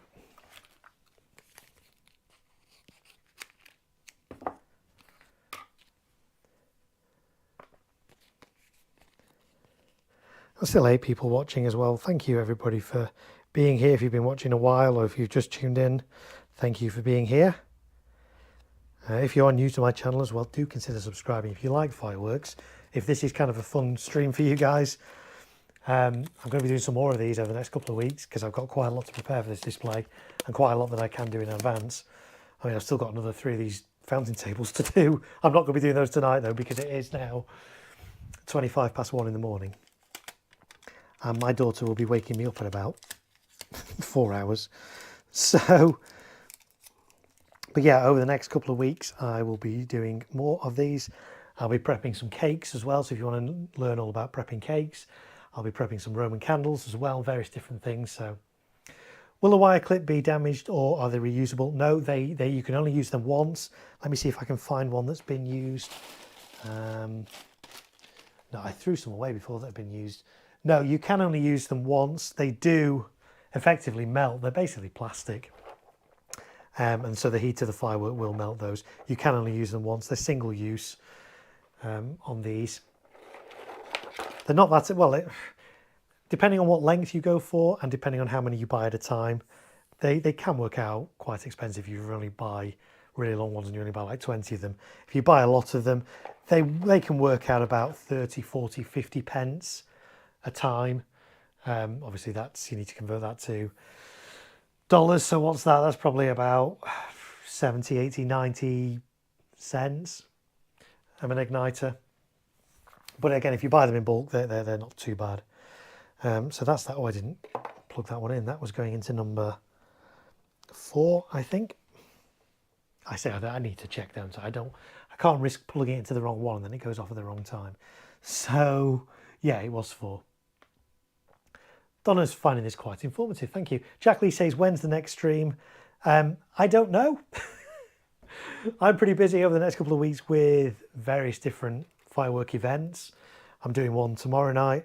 I'm doing several next week. So there will be some, but I can't tell you the time. So the best thing you can do, if you subscribe to the channel and enable notifications, then you'll get a notification when I do go live, because I will be going live again with more of the same. Well, I say more of the same. There's going to be cakes and Catherine wheels and Roman candles and various other things I need to prep as well. So there's going to be quite a bit going on over the next couple of weeks. So this little red fountain is going into number 4.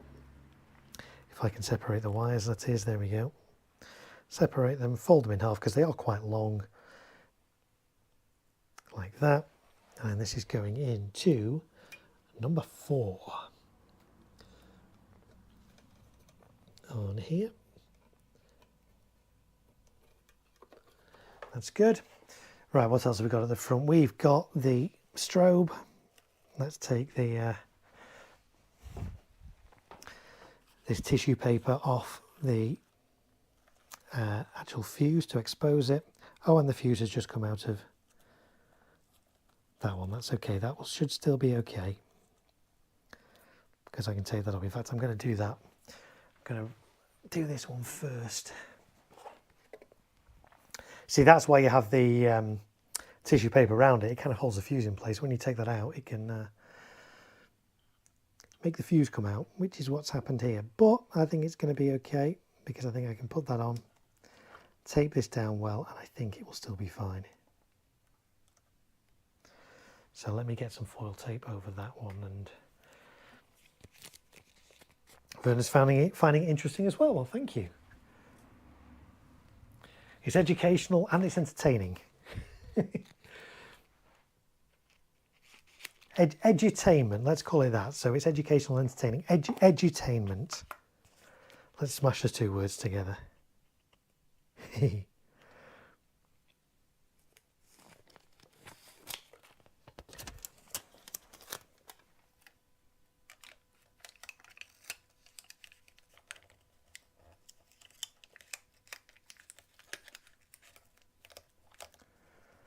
So there we go, that should still be okay. So that's the colour flame, and that is going into number 3. Number 3. So around the side we go.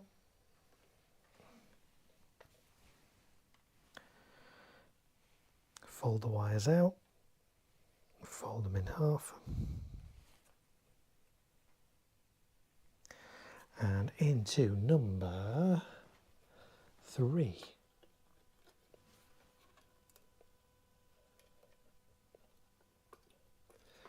Like so. Right, now let's go back to the strobe that we were going to do before. So I'm taking the tissue paper off. I say this isn't part of the fuse, it's just there to basically keep the fuse in position. But I say I want to get the talon igniter as close to the entry point of the firework as I can. So this is kind of a little bit in the way of that. So I'm just taking it off. So it's not part of the fuse. It doesn't affect the performance of the firework in any way. It's just to help keep the fuse in place. But I'm slowly being able to rip this off. It does come off relatively easily. Usually, he says. There we go, there we go. Sorry, I'm standing in front of the camera again. I really should be more professional about this, shouldn't I? Blocking your view. Right, there we go. Oh, there's a little bit on the reverse. There we go. Great. So, we'll put that in there. Another talon. This one, I think, is going into number 2. Double check. Yep, number 2. So we're going to clip this.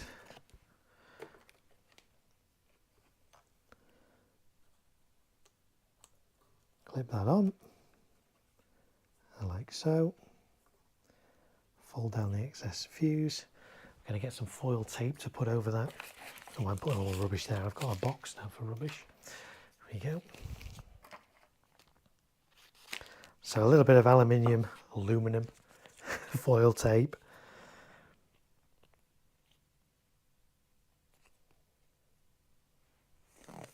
Peel the backing off. And that's going to go nicely over the top of the fountain and protect the excess visco fuse from any sparks. That's good. And then that one goes into number 2. In fact, you know what? I'm going to spin this round so you can actually see what I'm doing because I keep doing this where you guys can't see. So here's my terminal strip under here. Everything's numbered 1 to 12, and there's obviously two wires for each to form a complete circuit. So I'm just separating these wires out, folding that over to make it a bit shorter, folding that one over, and then this is going into number 2, which is here. So I bend the spring terminal back, put the wire in there, do the same with the other one, into the other port. There we go. And then, yes, out of there, I plug basically a network cable, an internet cable into that. It doesn't plug into the internet, it plugs into my firing system. But it basically means all I need to do is I need to just run one data cable to this stand, and I'll be able to control all the fireworks on it. Jack says, are the general public allowed quick match? Because I can't find anything that says it's Cat 4. No, general public, you won't be able to buy it anyway. You can't buy quick match. It is basically banned now. It is Cat 4, I think now, from what I recall. It's not available, but tape match is available. Tape match is pretty good. If you get tape match, I did show some of it before. I do have a few rolls of it, but I've got a little piece of it here. I shall show you tape match close up. So this is tape match. It's basically sticky tape with a line of black powder in. You can light that and it will burn like a fuse. You can fold it over and it burns faster and stuff. So this is kind of the consumer version, if you like, of quick match. It's the best you can get, but it's still good. It works really well. So I use it quite a bit.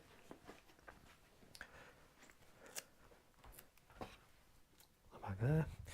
Right, how are we doing over here? Right, let's get SOS fountain in. SOS is going into 7. So this fountain is going into number 7. So we clip this on, push it down, make sure it's nice and clipped on, fold the excess visco back. I'm going to put a little bit of foil tape over that.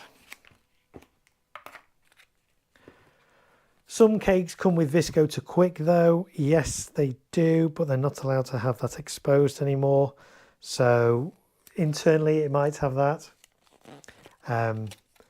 but it's not for consumers to use really.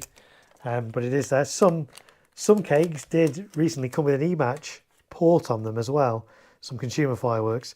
Again, that's been discontinued now as well. So, but yes, quite often cakes and fireworks will have quick match inside them, but it's not visible. It's not intended for the public to access. Right, what did I say SOS was going to go into? I said it was going to go into number 7.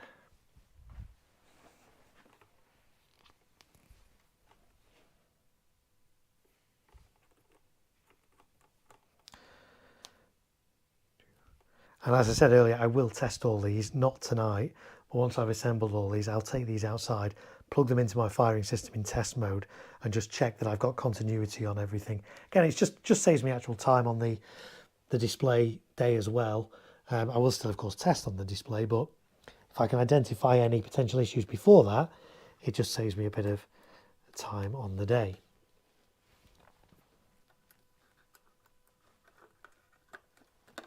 Okay, that's in 7. What have we got left to do? The thunder fountain, titanium thunder. That's going into number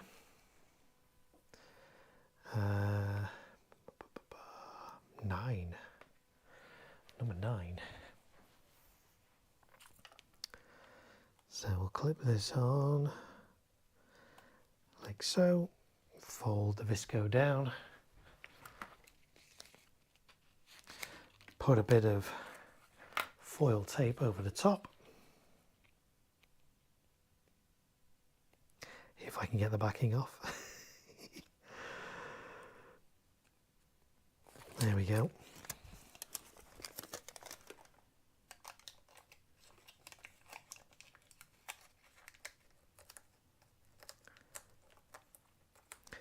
And then this is going into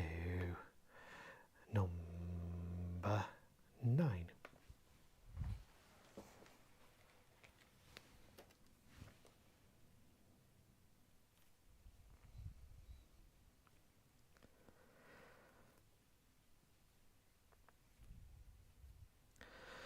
So number 9.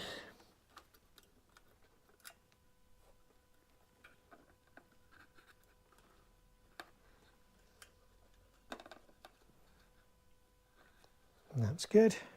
Right, popcorn fountain. Popcorn fountain goes into number 10.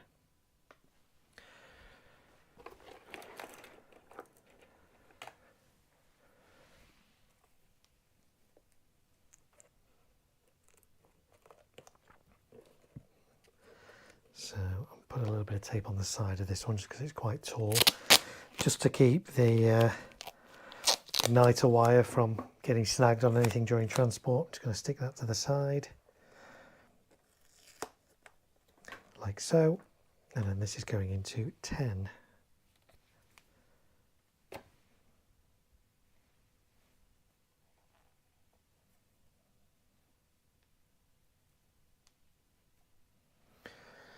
So over here, 1, and the second one.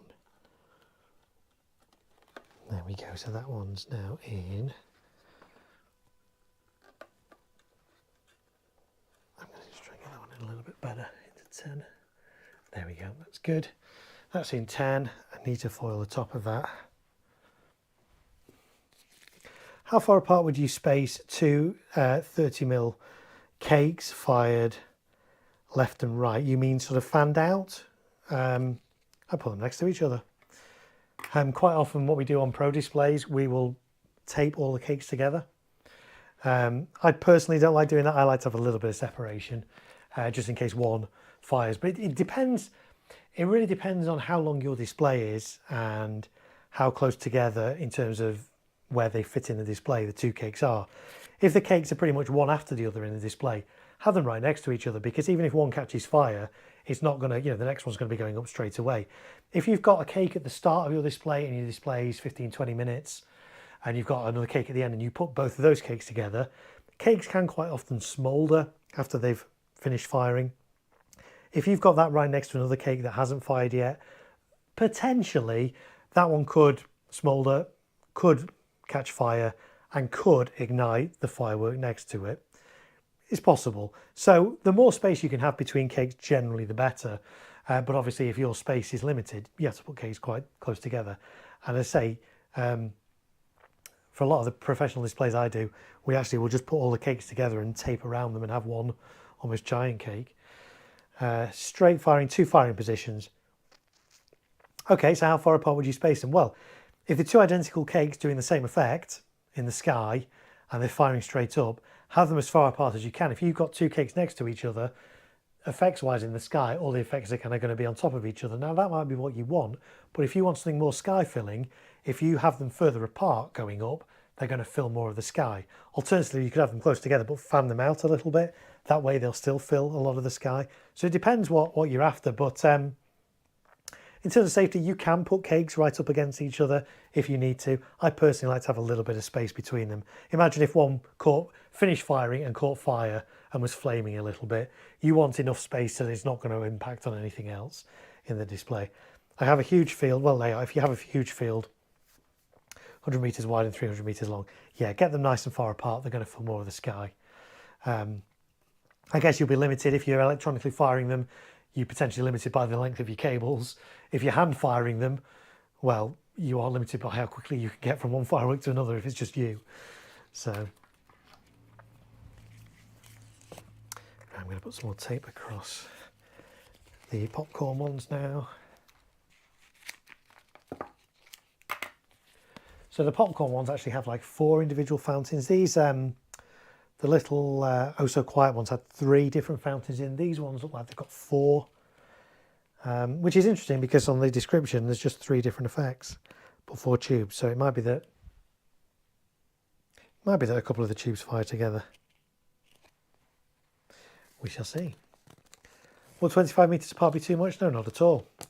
if the big cakes, if 30mm tube cakes, they're going to be big effects. So yeah, 25 meters I think would be a good distance to aim for with those. What cakes are they? Do you know the manufacturer, the name of them? I might be familiar with them. I might not. I don't know every single Firework, but what cakes are they?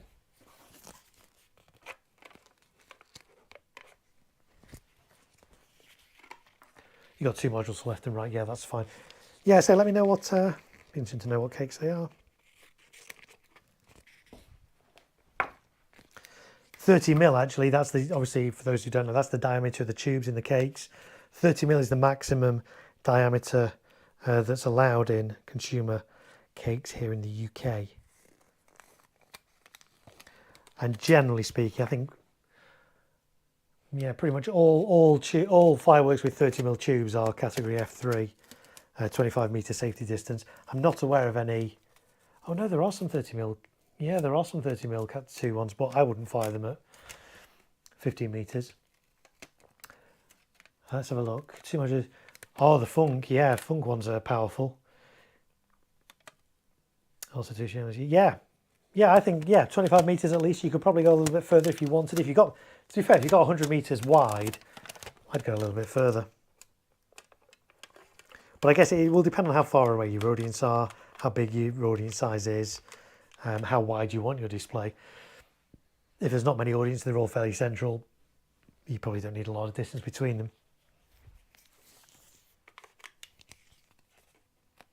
But yeah, certainly for cakes, a lot of cakes have like mine lift effects. So rather than just everything being in the air, you get quite a lot of kind of mines going up with the aerial effects. So if you've got cakes where there's a lot going on down below as well, they can look good kind of fairly centered but angled out. So they still fill the same amount of sky, but you get the effects kind of fanning out. There'll be some fan stuff in this display as well that I'm doing, but of course everything in this display is category F2 because of the space. And I also limit myself to a maximum of 25mm diameter tubes. You can get some F2 Fireworks to the 30mm tubes, but I don't really want to fire those at 15-meter spectator distance. You need a bit more space than that, so I limit myself really to nothing above 25mm tubes in this display. But you know what, you can still get some good effects, good powerful Fireworks from 25mm tubes. You can get some good powerful effects from just 20mm tubes. So it's not always about the size of the tubes. There we go, that's good. And I connected that one. So I think there's just now the theatrical pyrotechnic. Oh, I was going to connect those later, wasn't I? Yeah, I'll keep those disconnected for the time being. So I think that's pretty much done, apart from that fountain. But I say I'm going to look at those fountains and see what, if anything, I can do to make those a little bit more stable so that they fire up vertically. If you're just tuning in and don't know what I'm talking about, I shall show you. This fountain here, which is going to be on plinths A, C and E, basically it's got 3 fountains in, but they're not connected. They're not fixed at the bottom, so they kind of, the angles of them move around. I want these to all be straight firing and not kind of fire at random angles, so I need to have a little bit more of a look at those at another stage. But that's this one pretty much done. So, on time we're at 1:45 in the morning. Yeah, I think we're probably going to wrap it up in a minute. Brexit is 25mm, and that looks insane. Got 2 of them. Yeah, Brexit. I love Brexit. Brexit is a great dump cake from Celtic. I've used that in this display actually before. I've used it. I'm not using it this year, but I have used it at this one. That is a lovely fountain. That's a lovely fountain. It's a lovely cake. Really good. Verna says, have a nice night. Thank you for sharing your knowledge and skill with us. Well, thank you for being here. We're going to be ending in a few minutes anyway, because it's nearly 10 to 2 and I need to get some sleep. Still 10 people watching as well. So thanks everybody for joining me. We've set up nearly 2 of these, another 3 to go. I may do another stream on those. I may just do them off stream. We'll see how I feel. But there are going to be some more live streams over the next couple of weeks because I've got other fireworks set up. I've got cakes to set up. I've got Roman candles to prepare. I've got wheels, Catherine wheels. I've got to work out how they're going to go on some single shots, various different things. So there are going to be some more streams. I don't know when they're going to be. It's whenever I can fit it in around my other displays and things like that. So do subscribe if you're not already. Please click the bell notification button and that way you'll get notified when I do live stream, so you won't miss anything. And of course, if you've enjoyed this stream, you can always go back and rewatch it.